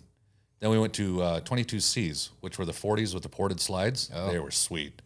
And I was friends with the armorer, so he gave mine a trigger job. It had 5-pound trigger as opposed to 7.5 or 8-pound out of the box. But it was a great shooting gun. How often And do you they've have to qualify? Just when you get a new one, or every Qualify was yearly, but we were shooting 3 to 4 times a year. But I think actual state qualification was 1 year. But we'd set up all kinds of scenarios and stuff out at our range, more lifelike, lights going, people screaming at you. We had one outdoor one, they'd have the sirens going, which those are so damn loud. And you're moving and shooting and finding cover and shooting and stuff instead of standing there 3 rounds, holster, draw 2 rounds, holster in 5 seconds or 10 seconds. So there's a lot of more active training situations. We also did a lot of paintball scenarios. We'd set up inside, they'd set up a room or a building or what have you, and you go through and you're all suited up, and it's just great. You seen what they're doing with the simunitions and stuff? That's what it was, simunitions. Yeah. I couldn't think of it. Yeah, That stuff's it's a blast. crazy. Yeah. Like actual gun, just standard, like your actual carry gun, same exact gun. Yeah. Change but your bullets or cartridges or rounds. It's simunitions, so it's kind of like a paintball. It's a that's paintball, coming out of yeah. thing, but still cycles a slide and everything's just like rail. But it's Yeah. crazy. We did a lot of, I was there and the school shootings and the mass shootings were things. We did a lot of training, rapid deployment training in preparation for that. So there'd be, old buildings, condemned buildings, and we'd go in there for a day, and it's just cat and mouse playing games. You'd be given a scenario, and you got 4 guys, and what we used to teach back then was called the diamond formation. And I'm the worst guy to watch cop movies with, as probably most retired cops are or former cops are, because That's not right. they would never they do don't that. do that. Yeah, his footwork sucks. He's pointing his gun the wrong way, and He's out. He's Yeah. out of ammo. He's out. He's out. he hasn't It doesn't hold 36 he rounds. hasn't reloaded for 2 minutes. Except when you watch Cobra and Marion Cobretti comes walking into that supermarket. Fuck. Hey, dirtbag. Dude, yeah. You can forget about the LA SWAT team. That takes one man. One man army. Yep. Send him in. Yeah. But no, you go in, and there's our SWAT guys that would teach us. But you go into a scenario, it'd be like, you got an active shooter, and blah blah blah, and the scenarios change. And the bad thing is shit happens that you have to have these trainings for. It's a problem. Don't get me wrong, but the best defense in an active shooter is a team of active shooters going after him. So you come at them hot and heavy, and we go through. You're going to lose cops if it's a heavy duty. Some of these ones you see in the news, there's a significant chance you're going to lose a cop, but you're also going to take out the threat. Second guy through the door is usually the worst one. We First didn't one, do that way down in Texas. That Uvalde shooting or whatever. No. Yeah. but you got to neutralize the threat. And Well, I guess getting back into the car side of things, you having you having that do what? You're already getting hyped up. I can see. Yeah, I want to You wanna do go some run. desk oh, bumps. it's Like, it's a gas. That active shooter training is just a gas. It's an adrenaline rush, and it's all day. It's a blast. Wow. The I guess the de-escalation training came in really handy coming into new job, 3 weeks in, going to a car show, knowing how to, deal with the different level of de-escalation. well, yeah, and it's a different. Once you figure it out, it's one thing. But throw in somebody that didn't have that type of dealing with the public or not knowing what the next thing you're going to get. Not that you have pissed off customers. You just Yeah, you do. You just got different. You just got. I don't know. You deal with After 20 something years, it's funny to watch the different groups of people. Not usually the guy that's buying something from you, just the one that shows up at the car show that's Looking to pick a fight. yeah, just Mopar drivers. Yeah, so when he walks up in his jean shorts, you know, just kind of let that guy go. I told Scott when I interviewed, I told Scott one of the things, and I don't remember the exact words, but the gist of it is, you're a cop for 15 years, you're a cop for 5 years. I was selling people shit they didn't want for a long time, and I didn't get my ass kicked, and I lived to tell about it. So I can sell you that I'm going to take you to jail for whatever the case may be. I can sell you that I'm going to tow your car, and that's how it is. Sometimes you might have to get a little more physical than others, right? But it's how it is. You learn how to deal with people from the top of the scale all the way to the bottom under the bridge, people you deal with and stuff. So it's you get people skills in a totally different training environment. And then you go to car shows. So what's next for Dakota? Tell us more about the graphics package. You alluded to it at the very beginning, but what's the new product? So graphics, so we unveiled that at SEMA. We had a handful of applications. That is going to be like any of ours that come out. It'll be more fitment applications and just expanding on that. It's just like back in the day, digital wasn't for everybody. VHX, HDX, RTX isn't for everybody. Graphics is going to be the next generation, I guess you could say. So if you look at VHX and what started out in 2010 and what that morphed into with HDX and RTX, we're kind of opening the door with this new graphics for what's going to be coming up down the road. So, and I don't know, I haven't seen that drawing board or if it even exists yet, but right now it's going to be more application, more fitment. It's kind of a more racy, modern type of things. There'll probably be maybe some more universal type applications, which gets to be common with people with the flat panel dashes and stuff these days. So it'll just be expanding on that technology. We're up. The fuel injection game is always new. Computers are new and changing and stuff like that, and keeping up with those and new data with that stuff. So we just keep moving forward. It's a lot to keep up with. It's always changing. Yeah, the product development on that's got to be tricky for you guys. With that many applications, how do you typically handle it? Like, you can't go out and buy every vehicle are you just leaning on builders, friends, industry people? And then how do you validate that? Because we've realized, like, even doing these Legend trucks where you got a small window, you're like 73 to 79, but there's some anomalies in there where it's like it's a 74, but somebody stuck a 79 cluster in it. And if you don't have tribal knowledge of it, you might overlook that, and then you could develop an entire product line that's fucked up. You're absolutely right. Well, similar to that is we got a lot of Australian customers, and they'll call up and they'll be like, I need gauges for my 67 Impala. Well, unbeknownst to us, and we've shipped this, and they don't communicate to us, or apparently haven't looked at our website, that Needles go the other way. Well, not so much that, but they used leftovers. So their 67 Impala might have a 65 Impala dash in it because that's what they had on the shelf when they put it together. And we didn't know this. And you're like, well, no, I ordered one for a 67. This isn't the right one.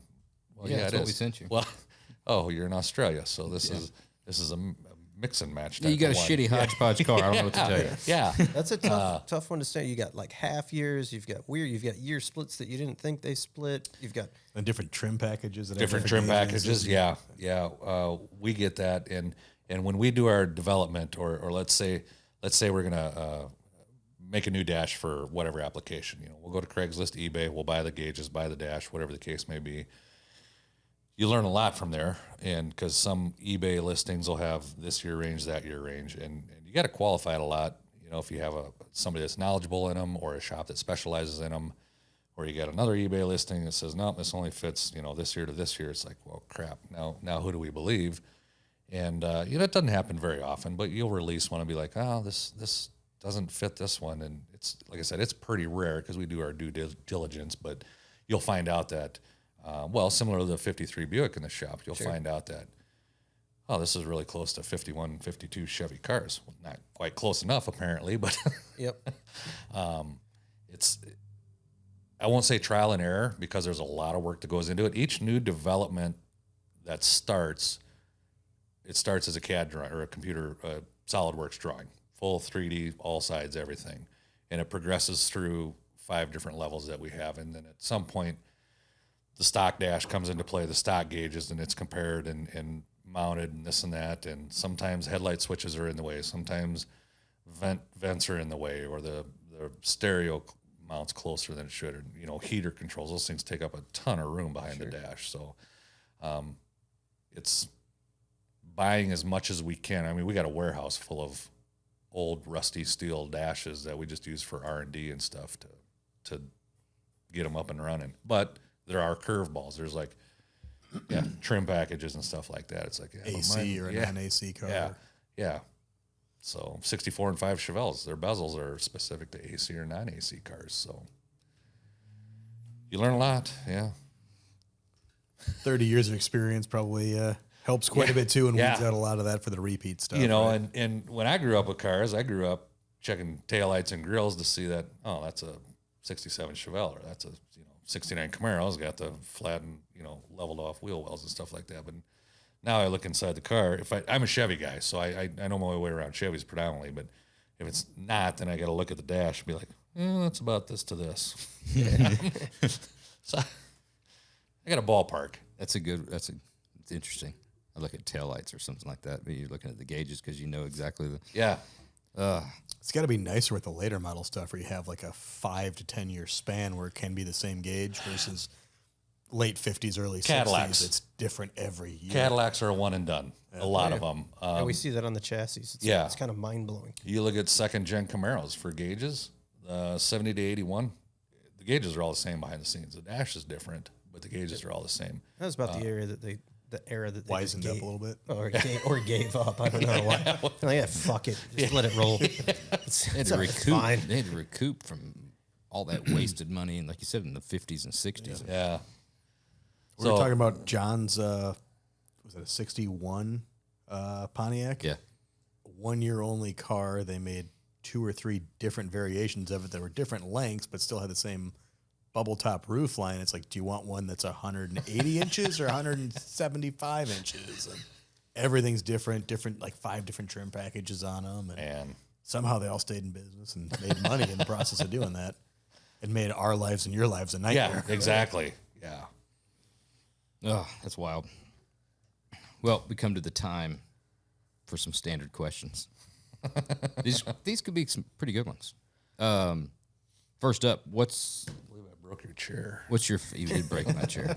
What's your favorite or best SEMA story? I've thought a lot about this because I listen to your guys' show all the time. Can I change it? Can it be car show story? Yeah. I don't. SEMA, the Snickers story was pretty solid. Oh man, that's a good one for SEMA. So that's your SEMA story. Now fire a car show story. Yeah, that's Snickers. Man, I was hungry that day. That guy. SEMA's a good time. I enjoy SEMA. It's the Super Bowl. It's a big deal. I have a lot of fun at SEMA. It's just we work really hard at SEMA, and at the end of the day, there's a lot going on. During the day, it's just like I just want to get off my feet. Your guys' Best on RS party is a fantastic time, and I enjoy it. I don't have any good wild SEMA stories. I have a cool story from Detroit that I had to get clearance for to make sure I could tell this story. In 2018, I go to Detroit to do the Riddler show, and I do it with Murray over there in his D lot, FAF.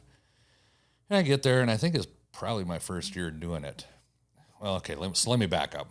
So the year before in 17, we're at SEMA, and Scott's like, "You need to go downtown. We got to go to Lateral G's party at Jimmy Buffett's down there in the Strip." Okay, fine. So we go down to Jimmy Buffett's. I'm just along. I think it's probably my first SEMA, so I don't know anything. I'm just along for the ride. We get down there and sit down, and Scott finds a table, and it's got 3 or 4 guys there, and big booths. We all sit in there and chit chat and this and that, and introduce me to so and so, and I don't know who. So we get up and we go get our food and go get our drinks at the buffet. I said, "Who's that guy sitting next to me in the Chevrolet bow tie polo shirt?" He goes, "You know who that is?" "Well, no, I don't. That's why I'm asking."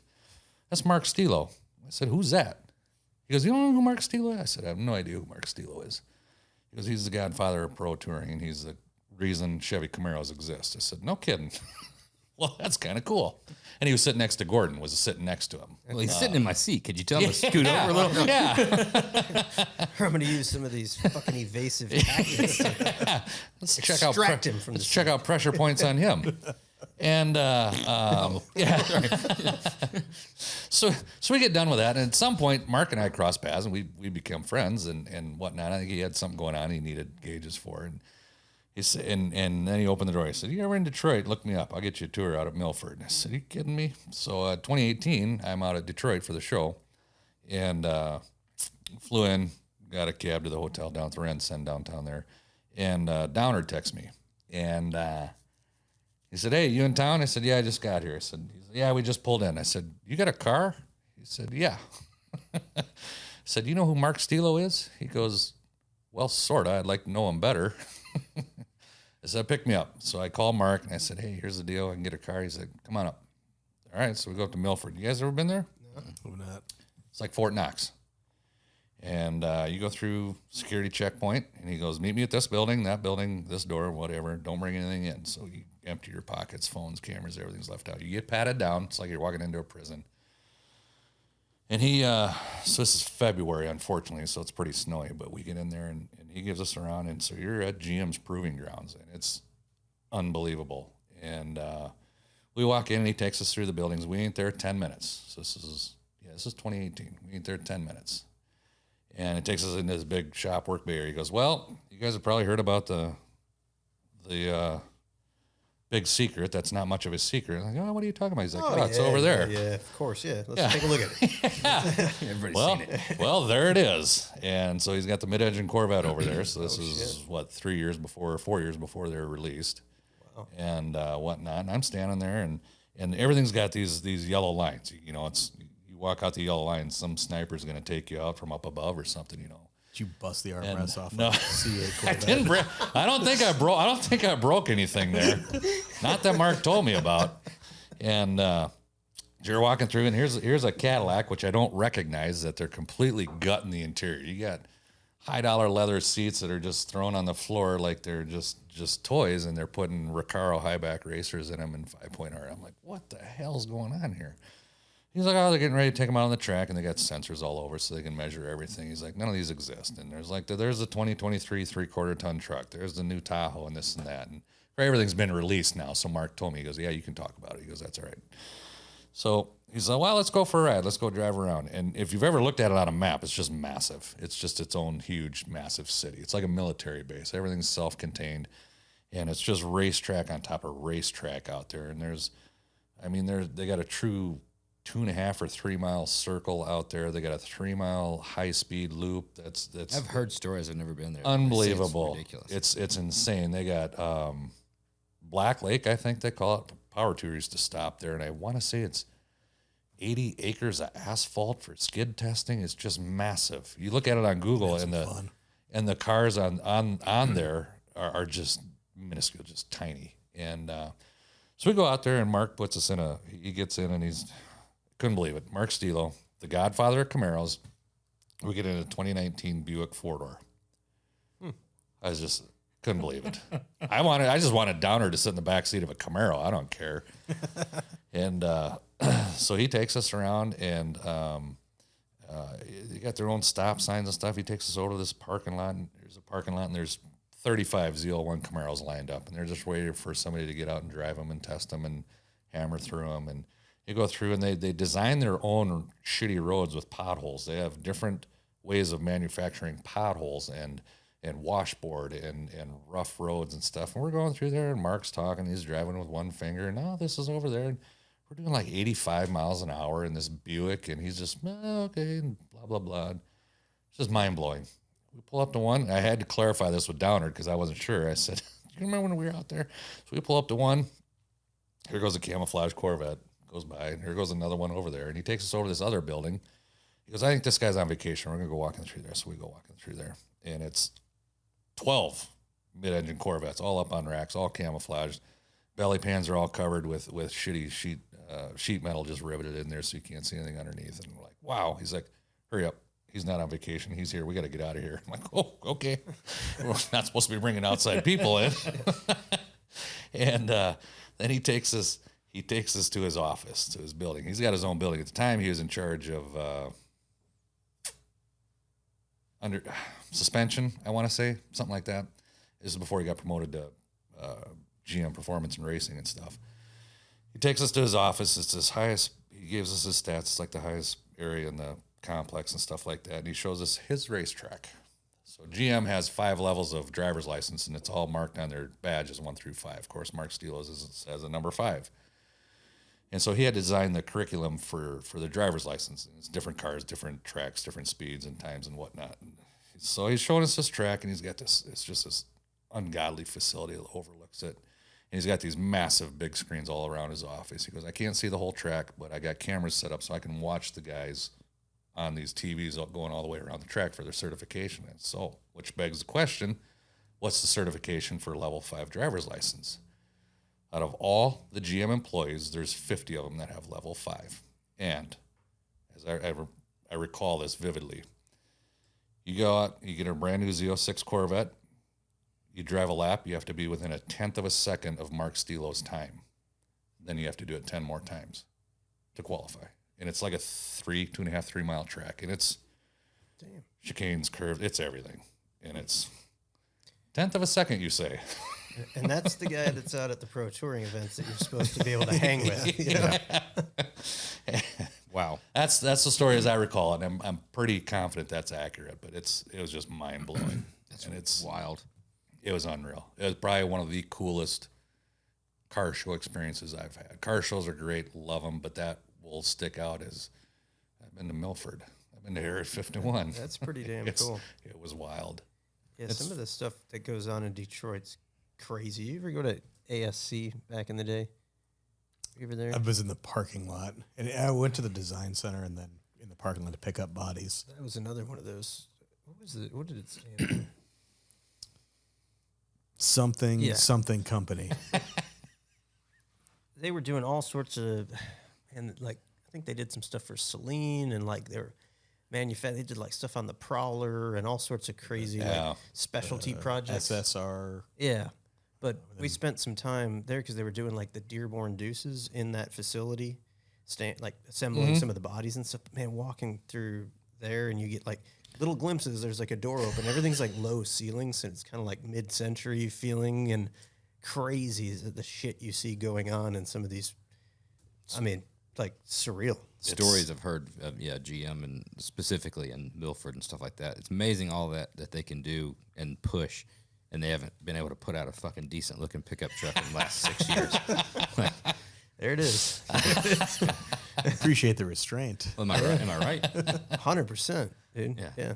The GMC, it's got a little different vibe to it. Looks all right. I get it, but mid-engine vet, wow. Yeah. Blackwing, I mean, some of the shit they're doing with Cadillac, absolutely mind-blowing. You got that Chevy Sonic that you're pretty pumped about. Yeah, the Chevy Sonic, honestly, with what they did with that car, cooler than the fucking last 5 years of 1,500 trucks. Yeah. Those things suck. Okay. Really, yeah. Holding it back. I appreciate the restraint. If they looked better, I wouldn't have had to say it. It's a good thing they don't have that dollar car program going on anymore, because I'll tell you who wouldn't be getting one. These guys. Anything else? Or you next done? question. I wouldn't take that truck for $1, honestly. Damn, you're going hard on that. Boy, sorry. It was a great car show story. I like that one better than the SEMA Snickers story. But Yeah. You had to be really hungry to fully appreciate the Snickers story. to change it up just a little bit, since you've listened, I don't want all prepared answers. Oh, I ain't prepared So, for squat. Best cop story. I like the hide and go seek. Hide and go seek is pretty good, but best cop story. Boy. That one I wasn't prepared for. Craziest, Yeah. wildest, it doesn't matter. It just I mean, there's a lot of fun pursuits and a lot of fun chases and stuff like that. There's always good fights. I mean, how about kicking the crap out of some bad guys? There is, there was. I can give you a few. I can give you, like I said, the statute of limitations is all gone. I can give you a few, and see. I'll let you choose from some. I had a recruit one night, and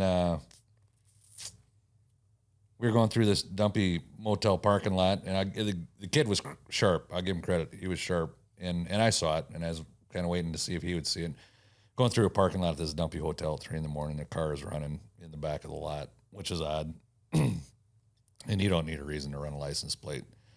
He goes by, doesn't pay any attention. I'm watching him, and he runs the license plate. I'm like, all right, cool. Well, sure as shit, the car's stolen.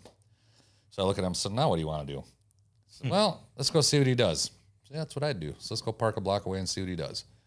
We always had binoculars and stuff like that. So we loop back around. Well, he saw us, and now he wants to run, and the chase is on. Well, the recruit's gone, and we had video cameras in the car at this point, and microphones. And I'd like to think that I was pretty mellow and relaxed most of the time as a cop. When I needed to be worked up, I was worked up. But we're chasing this guy. And this is the area of town that I work, so I knew it like the back of my hand. We're going down, and he had a G-body, a Regal or an Olds or something like that. And he takes a ride on this one main street, and we're running pretty hot. We're 60, 75 miles an hour, and he takes this right, and he's sideways and everything, straightens out, and instead of staying on the road, he decides to take another right, and he just busts through a chain link fence, just like you see on TV. And what he didn't know is that chain link fence was the fence that kept people out of our quartzite quarry. Old Dukes of Hazzard. Yeah, and you see on the videotape, we had 8mm cameras. You see on the videotape Taillights. Yeah, No you see taillights. taillights, and then you don't see taillights. And then you hear Officer Justin, the training officer Olsen, in the passenger seat, stop, stop. It's a stop of his lungs because it is straight down. And so I grabbed the radio. I said, put the car in park. I grabbed the radio, and I'm probably screaming like a little girl on the microphone, on the radio. We get out and look down, and there was one perimeter road that went around that he could have caught, and he caught it, and he stayed there. So we get down there. We find it was 24/7 operations. We get somebody from over there, and they lead us down there and whatnot. This old guy is 75, 80 years old. Been working in the dirt his entire life, and he comes over and he's smoking his cigarette, and he's like, that guy's lucky to be alive. He'd already been handcuffed, and somebody else took him away, and we got to deal with the crash and all that mess now. And he's like, man, he'd have been 50 feet over that way. That'd have been a problem, as he's standing here chain smoking his unfiltered Camels. So, yeah, what's over there? Well, that's the dynamite room. Whoa, okay then. Damn. It would have been, that would have been great. But you had weird stuff like that. I remember me and another officer actually debated. We were outside of a bar with some cowboy that was just drunk and just an asshole. And he's pushing up his sleeves, and he's rolling them up, and he's getting his pants ready, and he's ready to go. And me and my buddy Tom, he debated, well, who's going to pepper spray him? You want to pepper spray him? Well, I don't want to do the paperwork. You pepper spray him. Well, I'm senior to you, and I don't want to do the paperwork. And this guy's getting ready to fight. And he's been punching cows his entire life. He's 55. He's been around the block, and he's down on the ground crying, just like that. Lights out. And I'm like, oh, shit, now it's 2 hours of paperwork, and that wasn't even any fun. How much shit can you possibly fill out about that? Like, Well, it's guys out of line, pepper sprayed him. it's Like, Done. the arrest report is easy. It's the use of force, and then it's the internal paperwork. And, I pepper and, sprayed yeah. fuckface. Yeah, exactly. Yeah. Look at my videotape. You'll see why he got pepper sprayed. But it's you got to go down to jail, and you got to get him medically cleared because they might get traumatized, and it's a lot going on. But then there's things like you get called to somebody's house for a drunk person that's passed out, and you walk in, and it's a 6'5", 300-pound guy that's completely naked, and he's drunk and passed out, and you got to drag him out in the front yard and try and put him into a police car. You ever tried to put a 300-pound sweaty drunk guy that doesn't More do times anything? than you think. Yeah, see, you can relate. Elaborate, Josh. You know, it's what you see on the news. You know, your local news. What you see on the news. I mean, they never talk about the cops that got spit on, the cops that got in a fight, the cops that got punched. They talk about the bad car accidents, the bank robberies, or whatever the case may be, or the fentanyl overdoses nowadays. And it's like, yeah, but I kicked somebody's ass last night. How come that's not on the news? That was way cooler than that other story, you know. What type of personal discretion do you have as far as like traffic offense stuff, whether it be speeding or, you know, no license, no insurance, no proof? I mean, do you have a heart in that point, or is it kind of like, hey, this is the rule? I think the this car play a role in it. I think this will answer your question. Oh, I stop cars just to see. You know what? I just thought of another story that this will all tie into. Yeah, this will all tie into. Our agency did not have a quota. And I know that's a popular thing out there, and there might be some that have them. We did not have. We had expectations. You're expected to do similar work to your counterparts and other people. If Officer Jones is out there writing 50 tickets a month, you should be writing some tickets a month. But y'all don't like that type of guy, right? No, we don't like that guy. You know, blanket parties, the bars of soap and shit. Oh, yeah. Yeah, you hold them down. Yeah. You had an expectation. I mean, there was always slugs that weren't answering calls, weren't doing anything. They go there for 8 hours and they go and hide or something like that. But we didn't have quotas. Under a tarp on a trailer. Under a tarp on a trailer, or their lug nuts are missing and they're disabled on the side of the road. I worked on our DWI task force for several years too. I didn't have much tolerance there because that was expected of me. Did everybody go to jail for DWI that was drinking? No, absolutely not. You still had to pass it. You know, you had to try and pass the test or fail the test. Speeding, it wasn't really my thing. I had kind of an 11 over type of thing. Now, if it's 2 a.m. and you're in the hood and you're going 3 over, that's a different story. Because you probably got something that is, because I want to know why you're in the hood. Mm-hmm. I want to know why you're going by the crack house that I know is a crack house. You might not get a speeding ticket, but you're getting pulled over. Yeah, exactly. But everybody has their limits, and it depends on the sections you're in. Like our traffic cops that do the daytime enforcement, they might have a 7 mile an hour over type of thing. Me at night, I didn't run a lot of radar. I didn't care about speed. If you were speeding, yeah, you're probably going to get talked to, but I could care less about the speeding. Now, if you've had a 12 pack in you, that's a different story. So it's an avenue. It's a segue. It amazes me. Again, I'm just from my fandom over the last 10 years and I've got family members that my uncle has been for 25 years. But anyway, the cars that are doing people are doing dumb shit. It's just it. The stupid stuff that they can't take care of tag light, brake light, blacked out tent. You know, you never pull over a champagne Toyota Camry with everything working and the guy following all the rules. And then you do this guy and he's got busted out taillights. This isn't working, you know, and the car's obvious and it's got, you know, 2 kilos. Got a pound of weed in there. Yeah. That's kind of the reason they're doing stupid shit. You know, like it's a whole lifestyle. A lot of it goes, but if you're about to leaf on the back window. If you're about to transport a large amount of drugs, do a quick walk around. Like you don't have to do a full, you know, like CDL check, but my tag light's working, I should be okay. Yeah. You hire Clint Eastwood. The mule. There you go. Yeah, maybe I should pull this limo tint off my window when I've got, you know, 2,000 pounds of crack in the trunk. And it's so much of it's common sense too, because I got a couple of Harleys. I got one that's loud and obnoxious, and I got one that's pretty mellow and pretty comfortable. When I'm riding the loud and obnoxious one, I take a look in my mirrors before I do something stupid. Right. And, you know, if I want to downshift and crank on it and make it loud, but it's all common sense. I've seen some pretty awesome muscle cars in our area do a burnout when they shouldn't have been doing a burnout. They get a ticket? No, hell no. But I want to look at their car and tell them probably shouldn't do that. It's but fucking weak. Yeah. We have our Saturday car cruise get together, and we have a cars and coffee on a regular every 2 weeks or whatever back home. And no, they'll get done with that and they'll bang it through the gears and light it up. Well, my dad's a retired cop. He did 27 years. He was a captain, and it just eats him alive. He'll be there. My brother's still a cop, so he'll tell my brother, you should probably get some special attention down here for these guys doing burnouts and banging through the gears. I'm like, come on. It's a straightaway. Yeah, I know it's the middle of the day and there's other people around, but right. You just give everybody a Mustang a ticket. Yeah, Mustang stuff. I got rolled when I was 17 in my Camaro doing like, it's probably 30, 40 over on a side street, just like running it through the gears, you know? and just worst fucking time. I mean, terrible place to be doing it, right? But cop fucking right there.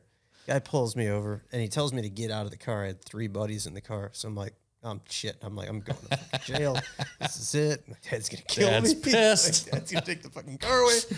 And the guy, he calls me up to the car and he tells me that, he's like, I get it. It's a badass car. I get it. You want to get on it. Everyone's just like, I got a Corvette. He's like, can I get on it? Oh yeah, I get on it. It's like, you got to do that out on the highway. What? Yeah, It's out on the highway? yeah, that's what he told me. He's like, don't be doing that around these side streets. hell you and everything. say? You take that out on the highway, when you got to do that. That's a county's jurisdiction. Why don't you bring that piece of shit vet out there and let's see what it's got? Yeah, we'll fucking run him, bitch. Then I got a ticket.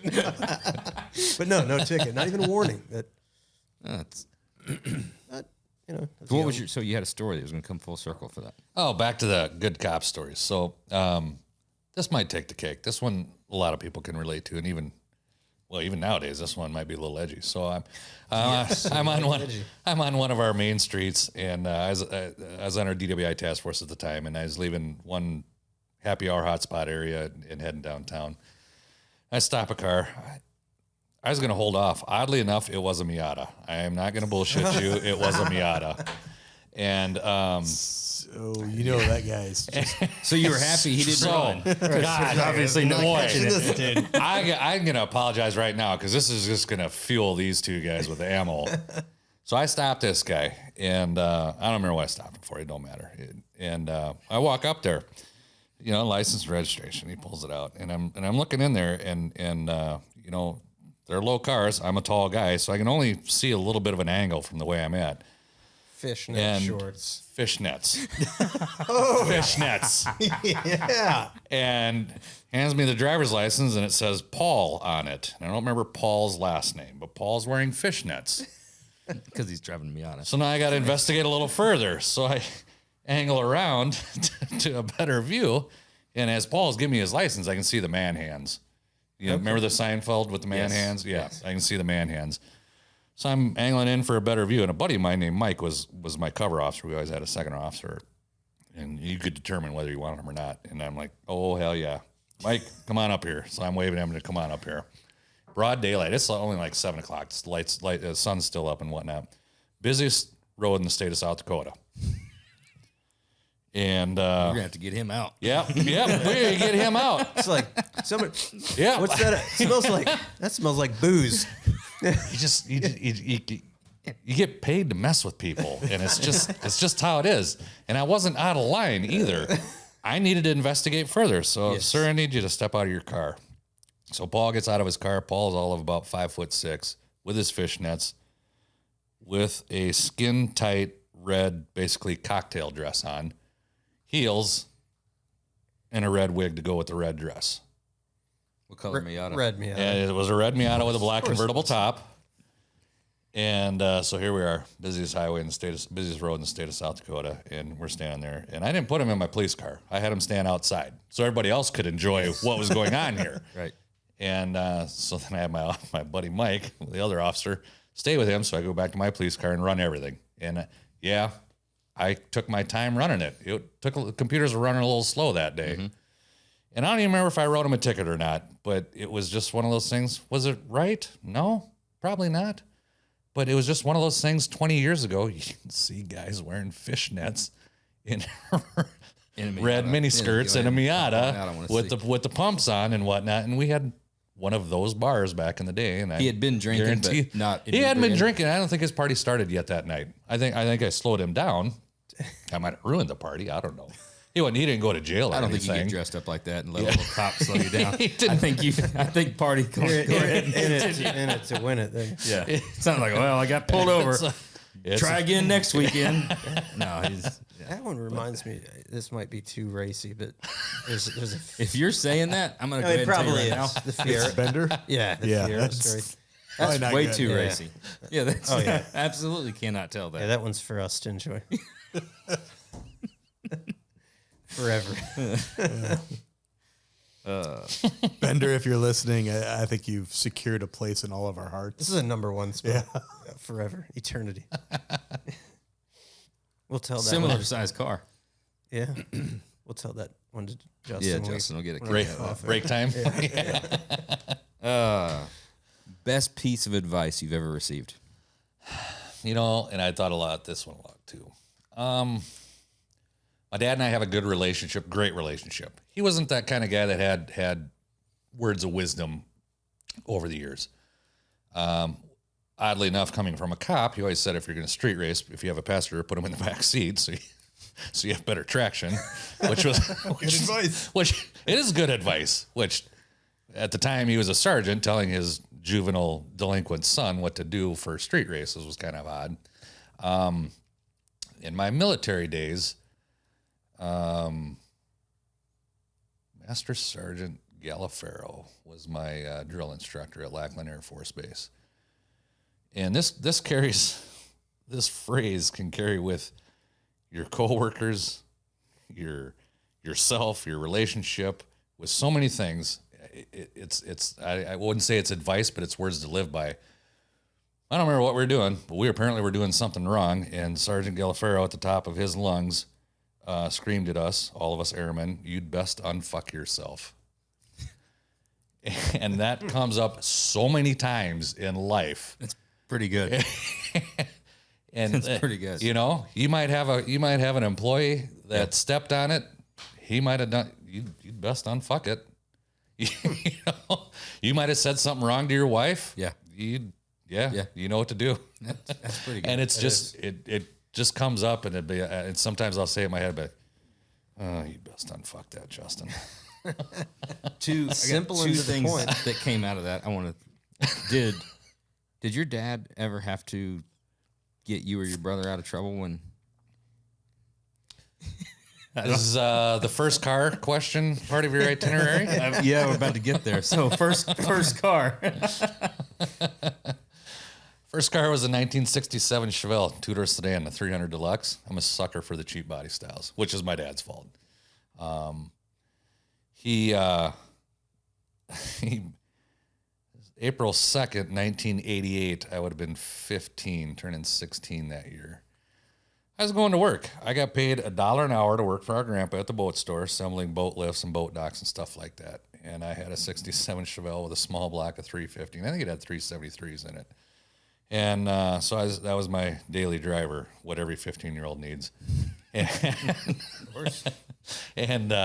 it was built. It wasn't just some slug. It was a done driver type car, kid type car. And I was going to work, and which involved a detour to McDonald's to get my Egg McMuffins for breakfast, of course. And I'm going down one of our main streets, and our Chevy dealership is off my left side on the driver's side. And I'm driving along, and I'm looking along, and there's a row. There's 35 of them damn things, IROC Zs lined up front. And 88, I mean, that was the prime of the IROC Zs. And I'm driving along, bam, just rear-ended a 79 Olds G-body. He was at a stop, and I just nailed him at 35, 40 miles an hour. So the first officer on scene was a guy named Bruce Milliken, who I'd known for many, many years. When your dad's a cop, you know a lot of cops before you're a cop. Second officer on scene was Sergeant Tom Olsen, who, yes, he's related. That's my father. He wasn't happy. I bet. He wasn't happy. Did he get me out of jail, out of problems? Nope. I got a careless driving ticket. He drove me to court. I got to stand in front of the judge and tell the judge what happened. After I got my sentence, my fine, and my license suspended for 90 days, he drove me home. So, no, he never. He taught me some life lessons, but I swallowed that pill. And no, I didn't go to juvie. I didn't go to jail or anything like that. There were times. There's one time, I'm not sure if he ever got called or not. Me and a buddy and a couple of gals were out drinking, and we were parked on some side road in a construction zone, and car come over the hill. We thought we were hitting pretty good. Car come over the hill in this new construction area, and it's the old square Crown Vics with the 4 square headlights, and I'm like, oh, God, there's no place to go. I was a dumb kid. There's no exit. And a guy comes up, and I knew who he was. He was a customer at the boat store, the gun store we had. And I'm like, hey, Dick Thomas? Well, his name was Dick something else. I'm like, oh, crap. Maybe I had to blow through the tube and everything. He said, no, you got 20 minutes to get everybody home. If I don't see your car in the driveway, I'm going to let your dad know.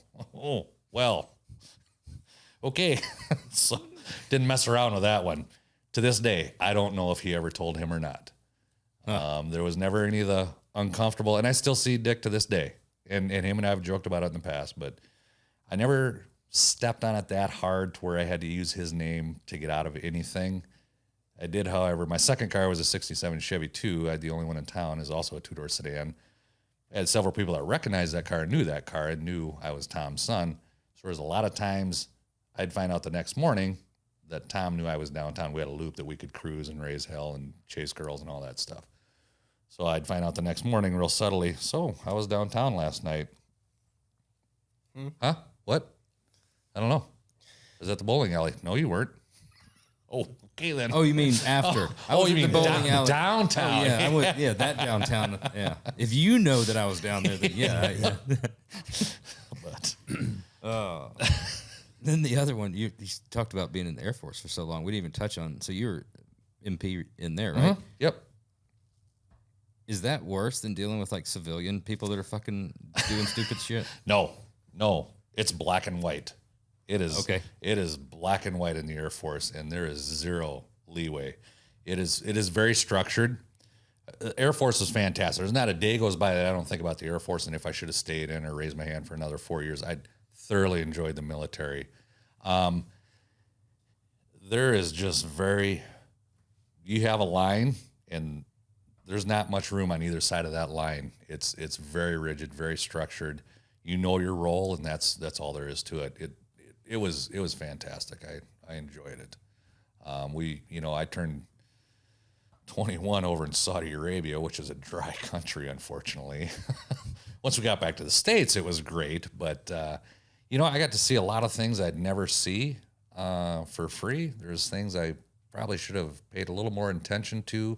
I was in Korea. I went to the DMZ. I was technically in North Korea inside one of the UN buildings. Oh wow! And stuff like that. And it's just, it was fantastic, and I had a lot of fun. And I still keep in touch.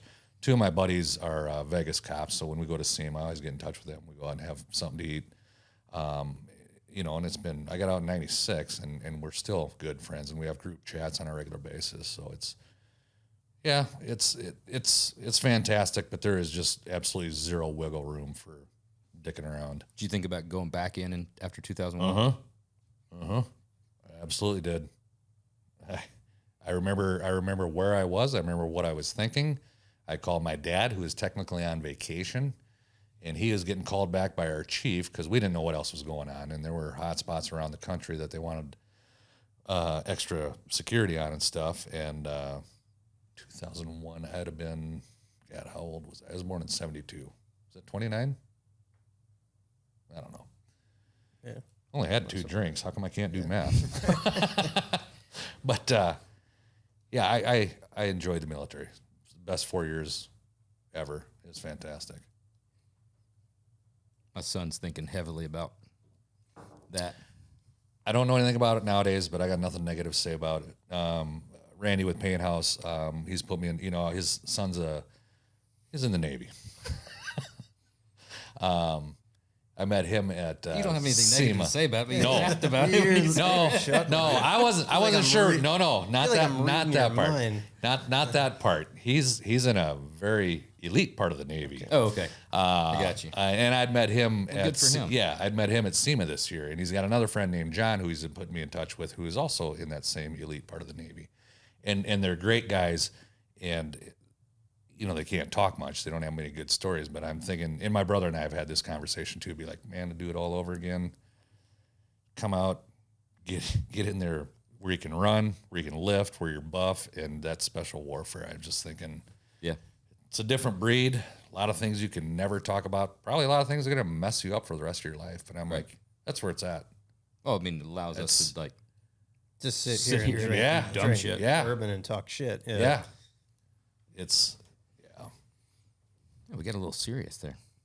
Yeah, just a tiny bit. hey, patriotic. I mean, Yeah, it's, absolutely. it's the military. I mean, Hell come on. yeah. Yeah. Hey, gives me goosebumps. I mean, even talking about it, you hear the stories of people that had already got out, then they went back, and then the amount of stories. I read a decent amount of books. I read, Yeah, of course, I know you do. about the amount of people that were completely doing other careers, teaching. I mean, something like that, and the switch flipped in that day. They're Tillman, like, oh, look at Tillman from the car. Yeah, stuff like that. Gave up NFL career. I mean, good grief. Didn't come back. Yeah.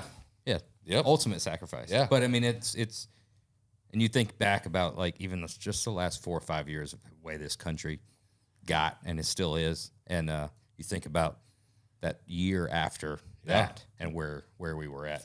I mean, totally different time. Same country. We all were working together at one point. There's a lot of unknowns after that year. And even when I was in after the first Gulf War, when I went over to Saudi Arabia, there's still oil fires. I mean, there was still the black clouds like you saw back in the day. There were F-18s, F-16s, F-15s. They'd leave. We were tasked with. I was in Dhahran. They shooting down balloons over there? Yeah, well, they were shooting down something. They didn't talk about it a whole lot. But I remember watching it. We worked 12-hour shifts, 6 a.m. to 6 p.m. I remember at 6 a.m. you'd see them leave, and they'd have all these missiles and stuff on their wings, and then they'd come back later. And They lost them. They They fell off. I don't know what happened to Like those cargo things. ships. Yeah. Moving them over to the other part. You guys ought to think about attaching those things a little better, because it seems like Those little safety pins aren't cutting it.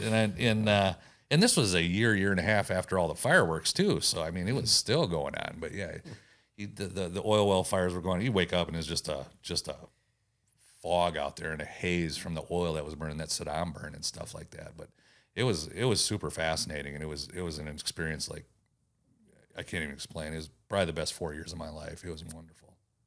wow. Yeah. Pretty awesome. Favorite car movie and why? I don't like this. You prepared. I like hitting some of it. We're gonna start changing the questions. Well, there's a lot of good ones out there, and me and my buddy Greg have had this conversation too because he listens. I'm an American. Don't try to say Top Gun and then make it a car movie. I'm an American. It's got wheels. I'm an American Graffiti fan. That's always been my go-to. I've seen Hollywood Nights. Well, Milner's Cooper Phelps is 55. 55. Fell all day long. And Two-Lane Blacktop's great too. Of course you can put it on mute. You wouldn't hear the engine. You wouldn't hear the engine, I guess. But I just within 2, 3, 4 weeks ago, I was scrolling through something and I found it on one of the channels streaming. It's Snake versus Mongoose, and it came out in about 2013. It's Prudhomme and McEwen. It was fantastic, and more so the cars in the background, and it's all the period correct stuff in the background is just great. And it was decent acting, and Prudhomme and McEwen actually have a cameo in there. I don't even know who. I think they're track officials or something like that, but they're on a golf cart and pull up to the actors Prudhomme and McEwen, and so that was a good movie. And there's a lot of non-car movies that are car movies. I've had this conversation too. The John Wick series. Yep. I mean, new one's coming. Yeah, it is. There's some fun driving, some fun cars in there. It's there's a lot of good ones, but I'm an American Graffiti fan. My first year at Good Guys Pleasanton, we did set up and we had some time off and we got in the rental. We went up to Petaluma, which where most of American Graffiti was filmed. Paradise Road's there and all that stuff. So we went there like geeky tourists and hit all the American Graffiti movie areas that you could recognize and stuff. So it was pretty cool. There wasn't like a big museum or anything like that, but it was pretty fun to put it all in perspective. That's awesome. Last but not least, pocket dump. What's in your pocket? Oh, maybe sure I don't break another armrest here. I left my pistol in the backpack. I knew we were drinking. I didn't want any gunplay going on here. So I know that's what that hole up there is from. Last no. Say I missed that episode. What do I got? Anything fun? Here's my room key. Nothing. Got a little blade I there. got a little blade there. That's from Rapid River Knife Works. My girlfriend got me that. That's a custom knife company up in the UP. You do. You've mentioned the UP. Quite My a bit. girlfriend lives up there. Okay. Yeah. Where about? Escanaba. Oh, way up there. Yeah. That's where I was coming Canada from. up there, eh? Oh yeah, that's way up there. That's north of Diener there. Oh yeah. Oh, Diener's up there in Iron Mountain. Yeah, I've been to Iron Mountain too, in fact. But it's God's country up there. It's gorgeous. It's beautiful. Yeah. But yeah, that's Rapid River Knife Company. A lot of custom stuff. They do. I don't have any kills. It's only about a year old. It's just getting loosened up, just getting warmed up. But Sweet. they do a lot of Ted Nugent knives, actually. Really? The Nuge. Spirit of the Wild stuff, But I think we got it first here. Is that a double wallet? well, old habits die hard. Yes would be the answer to that. I honestly, Dual wallets. I got my regular. I don't know why I can't get rid of this, but I actually have a checkbook, and it actually Whoa. it does have check blanks. What do you do What with the it? hell do you do a check?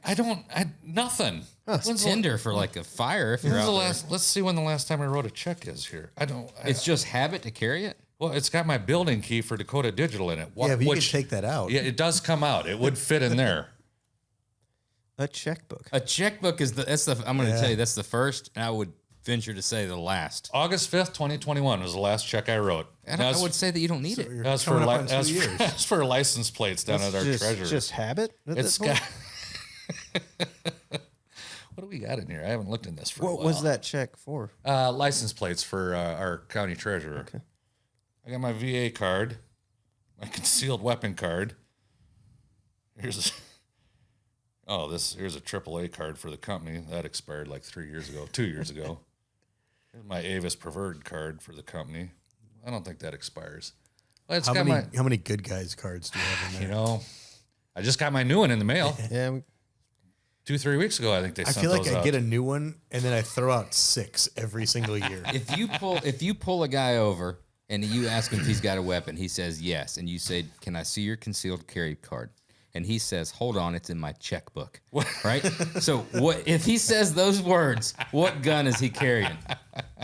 That's a 1911 all day long. Yeah, it's a 5-inch. He's carrying a 1911 or he's carrying a 38 stub, like a 5-shot Smith, Model 60 type thing. Yeah. Hold on, it's in my checkbook. Oh, there's my Social Security card. Absolutely, officer. I've got it in my checkbook. Yeah. Here. and a social. Did you laminate the social security? No, hell card, or no. you got- No, and I'm pretty sure it's the original too. I don't think I've ever had to get a duplicate. No, it's not laminated. Why would you do that?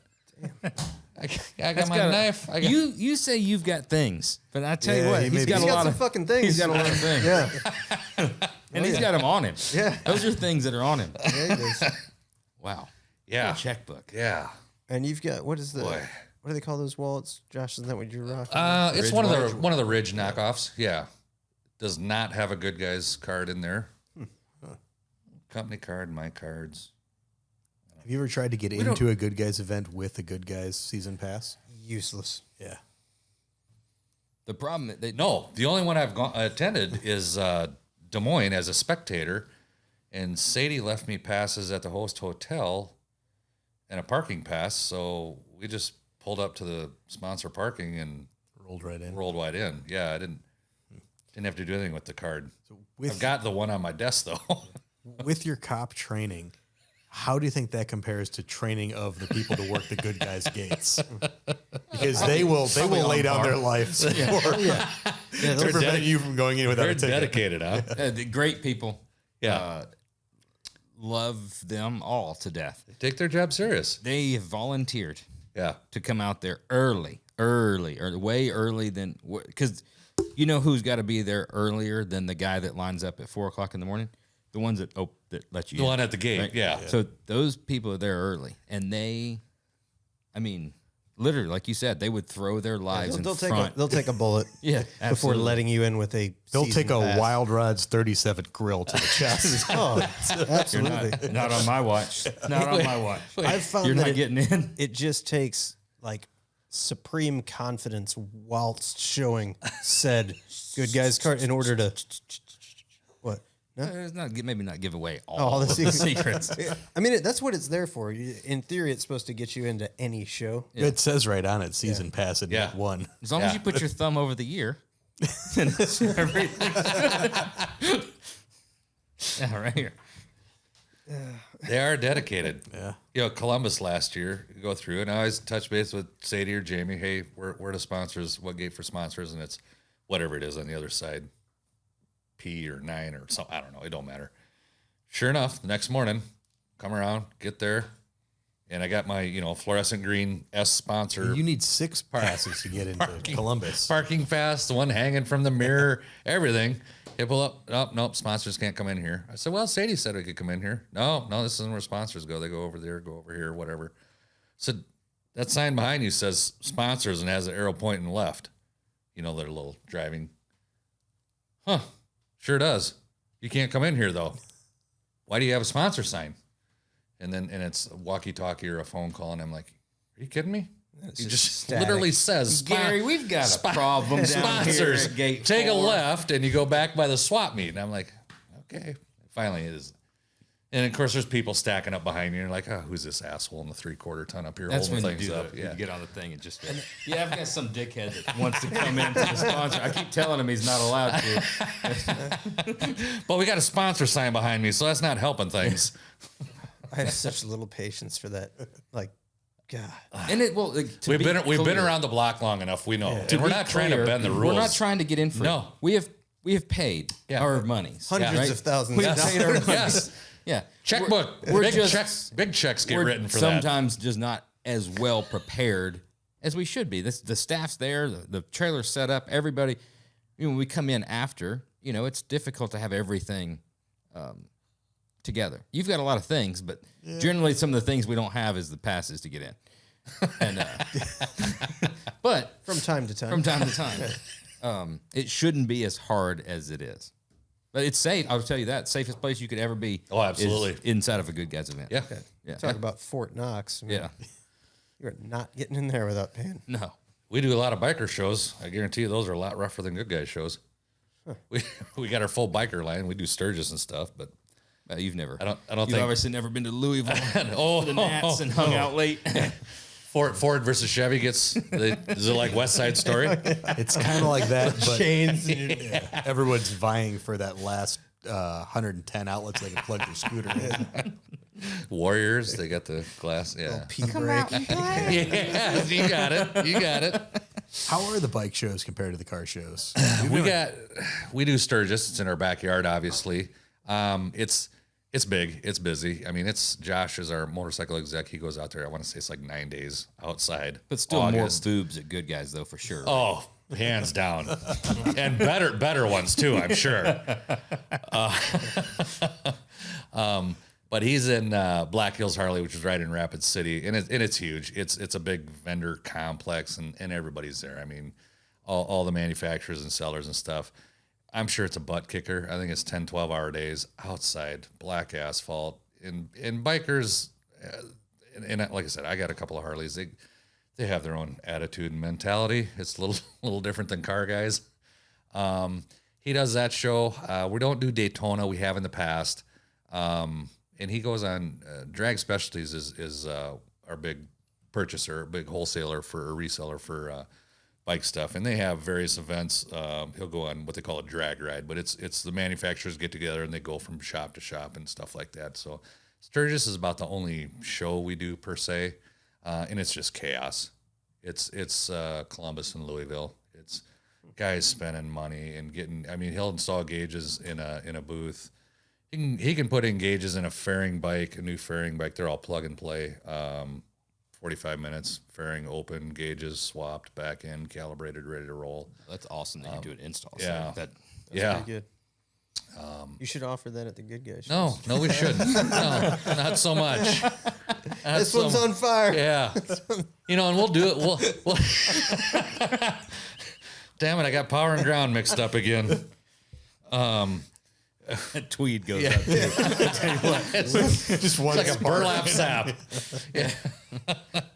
You know, we'll do a few if we had the staff. Before COVID, we were doing a lot more shows. If we had the staff, we'd come out and we'd help programmers set something up, or we'd run out, get out of the booth for 10, 15 minutes, you know, and you'd be at one of the shows. At Louisville would be a good example. You'd be like, oh, can you go check my gear position indicator and this and that? And you go, yeah, okay, where are you at? And you're already committed. You already left the booth and you're committed with this guy.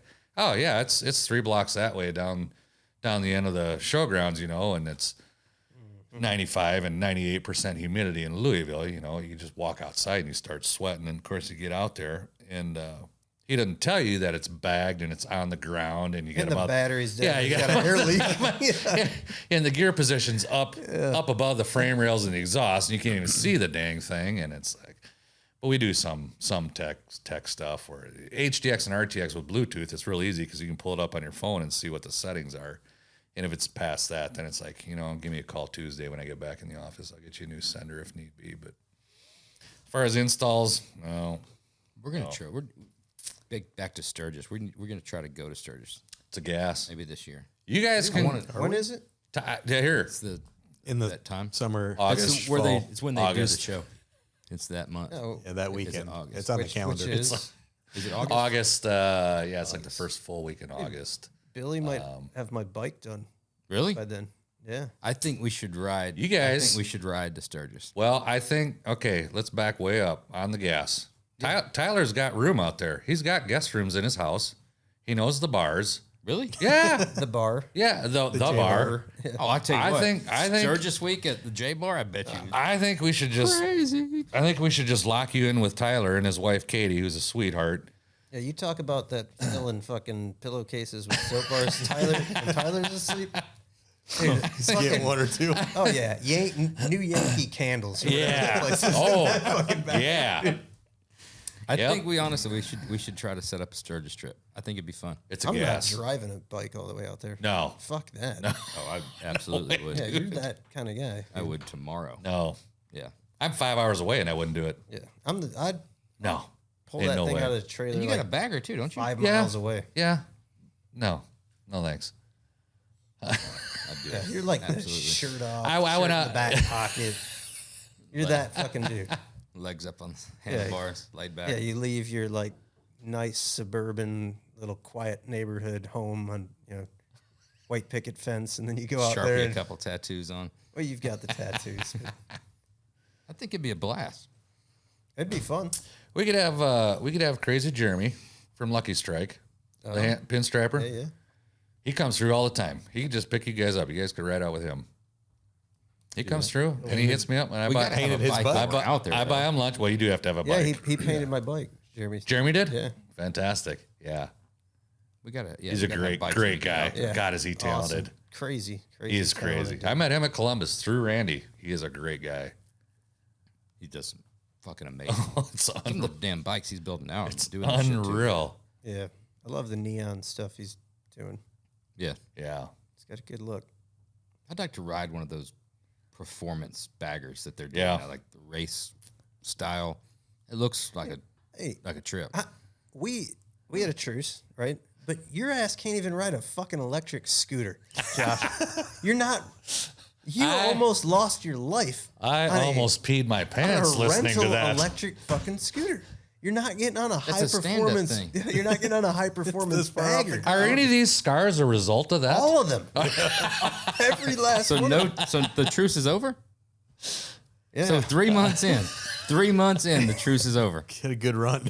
Had a good run. Wow. Okay. Now we know. And I saw the opportunity. No, I had to the seize it. Truce is over. I had It's to fine. seize it. No problem. What was the truce on your end? He's been drinking fucking pumpkin spice lattes Bullshit. like they're going out of style for fucking 3 months because it's the fucking truce, and he's been like, "That's no big deal, no big deal. Nobody can say anything." I guarantee it's been for a week. Bullshit. It's fine. This is still a truce today, right? Yeah, we're good. That worked out so good. Yeah, that's fucking bullshit. You know it. They still sell pumpkin spice in March? The one across the street, yeah, year round. I don't know if it's something that's been here ever since I got here. I don't know. It's the only one I've ever came across. that sells it Oh, year-round. boy. Must have been some type of negotiation or something. Yeah, I hope you fall off the scooter. I hate you. You should see how we go through the drive-through at Starbucks after lunch to order. It's someone will start it off like, all right, like truce, like we got a truce going, so I can order like whatever I want. No judgment. We have no judgment This is a days. timeout moment? Yeah. And then whoever's driving gets fucked because they order first. So like, oh, Josh dude, will be like, we're not no judging this time. All right, I'll do a caramel macchiato. Oh, you got that? Like you. I'll do Never it. mind. Just change it to a black coffee. Just some dirt. Just throw some dirt in a cup. Well, it ends up being nobody can order anything other than a black coffee. Yeah. Black coffee and a piece of rare steak. So much I get judgment. Pikes and a Venti. Let's leave. So much judgment. Jesus. Makes you tough, though. Makes you tough. That's right. Yeah. All right, next up. You guys ready? Yeah. We got to do taking shots. So, Oh, boy. there's a couple of different ways we can go with this. Oh, I didn't do my homework on this one. This whole studio was, the whole interview was homework. We should have enough information. First, now we can throw out a couple of things. I'll just throw out some ideas, right? Daily driver Yeah. was one, right? High school car. He told us his first car, but he also told us he wadded that fucker up. So there had to be something after that, right? That one's a little iffy. Probably going to be pretty cool, cooler than what we want to go with. High school sport, and then hobbies that he's into now. A couple of different ways you can go there. God, or this is going to be so boring for you guys. guilty pleasure show like TV or streaming. There's something there. I'm just getting the juices flowing. Like MILF Manor or something like that. Is that what you're Strictly for example. I think I know what the hobbies are.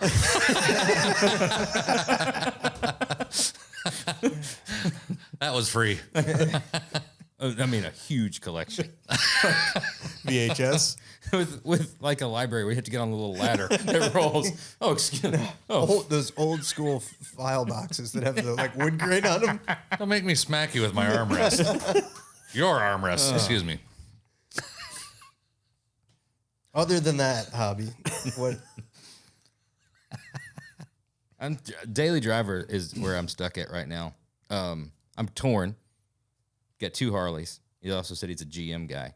He seemed just a touch offended when I talked about the new Chevrolet trucks looking like shit. Did I though? Oh fuck! It's ruined. It just popped in my head because I see You saw drove. it. I was wondering who saw it. It just popped in my head. Yeah. I wouldn't have pegged you there. No? No, I honestly would have. You're more of an F-250 guy. Well, it's a funny story. It was close. I had an F-150. Okay. And Hold on, don't show me the color. What year was it? 15. 2015. Let me get my thing. Yeah, I want to say black. You should have been white, but I think it's black. No, they had an orange. Harley Davidson edition. No, they had a burnt orange. Oh, okay. F-150. Really? We're just off base everywhere. it was. Kept eating cam phasers. And it was a 3.5 Eco or whatever. Yeah. And kept going through cam phasers. And I didn't even know what those were until I owned a 150. Phases the cam. Yeah, that's what it does. Thanks, Phil. If you don't have them, the cam's out of phase. Yeah, yeah. Well, mine were several times. And this was 2020, so just before things were getting ugly with the manufacturers, vehicle manufacturers. And it had an aftermarket warranty on it, and they finally said, no, we're done doing this. I said, but my check engine light's still on. It's still throwing codes. Well, we've already done this twice to the tune of like $4,000 a hit. And they said, well, when your engine lets go, give us a call. I'm like, well, screw you. So I got my 150, borrowed a scanner from Brandon, our engineer, and I drove down to our Toyota dealership. I had done a little searching. It ran fine. It was a little rough on startup, but it was a whole, when's this thing going to let go type of thing. And when's it really going to be done? So I grabbed a scanner from Brandon and I drove down to our dealership, our Toyota dealership, got about a block away, cleared the codes, pulled into the parking lot, said, yeah, I'm in the market for a new vehicle.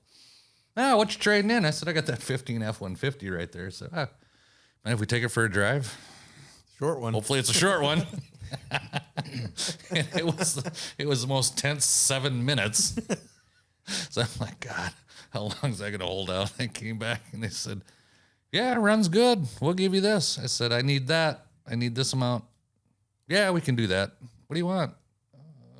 We started looking at Tacomas. They're like, well, we got 7. 5 of them are sold. We got 9 more coming. 5 of those are sold. So you can have this, or this color, this color. I said, I guess I'll take that one. So Tacomas don't have a problem with cam phasers, do they? I do not have a problem with cam phasers. So I've heard those before. Mine never did, obviously, but so not a 250, but I was a 150. So yeah, halfway there. You got anything coming? It's a fucking tough one, man. Low hanging fruit. I was going to go Marauder. Reliving the those are cool. Those are cool.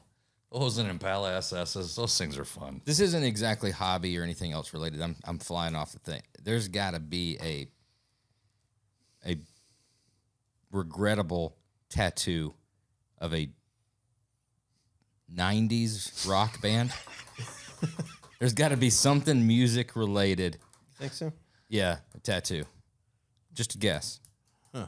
I'm just thinking. I'm thinking military of that era. I'm thinking there's got to be a late 90s, early 90s. I don't know. I think it could be. Thinking like Let me Limp Bizkit. Thinking Aerosmith. Oh, Limp Bizkit. Let me jump on that because just an FD. let me jump on that because I think you're onto something. But I think he's got 2 Harleys now. At that point in his life, he wasn't of the means to have 2 Harleys. But what he could have is a Harley Davidson tattoo. You guys are like profilers. I've seen these FBI profiler shows. I think he's got a Harley Davidson tattoo. It's American, an eagle. You know, I think there's something that's a little Harley-esque. You got a Harley tattoo? No, You got a rock band? I can't tattoo? stand the Harley Eagle logo. No, I got the American flag up here, and I have my regrettable one is the Chinese or kanji symbols for police officers up here. Okay. Which I did a lot of research to make sure it didn't say All right. it didn't say I love little boys or something like that. So See, Josh got that in. Yeah. That's in gang script right across your chest. Old English. Not just English, but old English. Pretty hardcore tattoo. Talk about no regrets. Yeah. I mean, regrets. Nothing. So Phil, you got nothing? No, I'm striking out. Fred Durst, I like that direct because I can see him. Fred Durst is out the man. Gotta have faith. Oh, I like Limp Bizkit. There's a lot of Fred Durst on my gym playlist. Yeah, I could see a lot of that era. You think guilty pleasure is like a nice white pair of sunglasses? It's just subtle. It's the little things in life. Just gotta slide those suckers on. You think he's got some white Oakleys like the that's like Arnett's, the flies or whatever and then a backwards red fitted cap for the Harley. just a little, not like he's trying to be that, but a little nod too. Yeah. Gets out on that country road. I don't have a radio on either one of my bikes, actually. No radio. No. Good for you. No, because I got that's a little much for some of these stereo systems. I got a wide glide with Vance and Hines big radius, and it's obnoxious. And then my bagger, it was a police version, so it didn't have a radio, and that's no big deal. Yeah, I don't mind it. That's the quiet one. Was that a Heritage Classic? Electric Glide. Yeah. We had with our Harley line, I actually bought that from the company. We have a handful of R&D bikes, and this was an old retired police bike. And I'd emailed Ross one day. I said, "How much for the cop bike?" And he emailed back, said, "X amount of dollars." I said, "That works. I'll take it." So I rode it for a year, shook it down. Nobody rode it, so I rode it, made sure it was mechanically sound. And Randy at Paint House, he'd told me years before, he goes, "You ever need anything, let me know. I'll hook you up with some paint." I said, "Well, I got a bike. I need some paint." So he sent me some paint. Jeremy gave my painters some coaching. He was an old school painter and pinstriper. He actually learned from Ed Roth back in the day in Southern California. He didn't know who the guy was. He grew up in Southern California, and he's hanging out at a shop, and he was a 13, 14-year-old, and he said back in the shop, some old guy, to him, he was 13, some old guy was in back there hand striping a dragster or something. The guy gave him a brush and showed him how to do things and this and that, and he finally asked the guy what his name was. He goes, my name's Ed Roth. Damn. You don't say. It's wild. But no, so I bought the bike from the company, got it painted, got it put back together. 8 days later, I'm on Craigslist and punched in Harley Davidson. Why, I don't know. And you got to establish some search history. well, yeah, I got to get rid of the MILF Manor search history taken care of. Where that is a show that came across on the commercial feed one day, and I'm like, no kidding, MILF Manor, huh? What time is it in the other parts of the country? So I'm on Craigslist, and I punched in Harley Davidson. I'm scrolling through there. Just got this bike done. I don't even know if I'd ridden it other than ridden it home that time once we got it assembled. And I'm scrolling through Craigslist, and my first Harley I ever owned, well, the only Harley I'd ever owned before, that first one I ever bought brand new, is for sale on Craigslist. And I'm looking at it, and I'm like, that's mine. There's no mistaking about it. And it was a unique, what they called cobalt blue. And when I got it at the time, our Harley dealership said that's the only one we got in that color. It wasn't black. And I'm like, all right, that's awesome. And so it's a bright electric blue is what it is. And I'm looking at it, and I'm like, my God, this guy hasn't done a thing to it since I sold it. So I emailed him. On Craigslist, when you email, it's anonymous. The receiver can see your email address, and then he emails back. And I said, do you happen to buy that from such and such? And we had a consignment place in town called Power Brokers. And he goes, yep, still got all the paperwork and every box you gave with it with your name on it. And I'm like, oh, God. So I'd like to take a look at it. I said, I'm not in the market for a bike, but I'd like to take a look at it. So I go over there, and the guy is mid-60s, and his garage is a museum. It's absolutely spotless. He's got a GT 500, like a 2012 Mustang in there, and he's a 35-year Ford service mechanic manager or something. And I'm like, this thing hasn't been over 40 miles an hour since he bought it, let alone done a burnout or anything stupid. And said, all right, let me make some calls. And so I bought it back. Well, so it's bright electric blue, which the bike I got the paint from Randy is bright electric blue. So I have two bikes that are basically the same damn color. Had I known, but whatever. We always have that phenomenal timing where, like, you find a car that you're going to buy, you buy it, and then, like, 3 more pop up, like, 2 days later. Like, well, shit, now I got to... Now what? Yeah. Now what? Well, Justin, it's been awesome. We talk a lot about Dakota Digital, even have talked a little bit about you on this podcast, but we talk a lot about Dakota Digital, and are no bullshit proud to call you friends, you and Dakota Digital, and keep kicking ass. Yeah, this was a long time coming, man. We're glad we could put this together. And this is fantastic. You guys are a lot of fun to work with. Great projects. Love being a part of them. Appreciate it. Yeah. Well, we'll keep sending them your way. We'll work on those lead times for you. I love doing favors for you guys, but man, sometimes we're just in a rock and a hard spot. I hold them back, though. I try not to, like, push the favors. I hold them back till I really need them. Yeah, keep letting it build. I have a tough time saying no, and yeah, We're trying to learn a little bit in order early. Sometimes it comes back to bite me, but we get by. Big thanks again to Justin and Dakota Digital for letting him come out. You can check out more at Dakota_Digital on Instagram. Thanks for listening to Oil and Whiskey with the RoadsterShop, an Ironclad original. If you like the show, what do?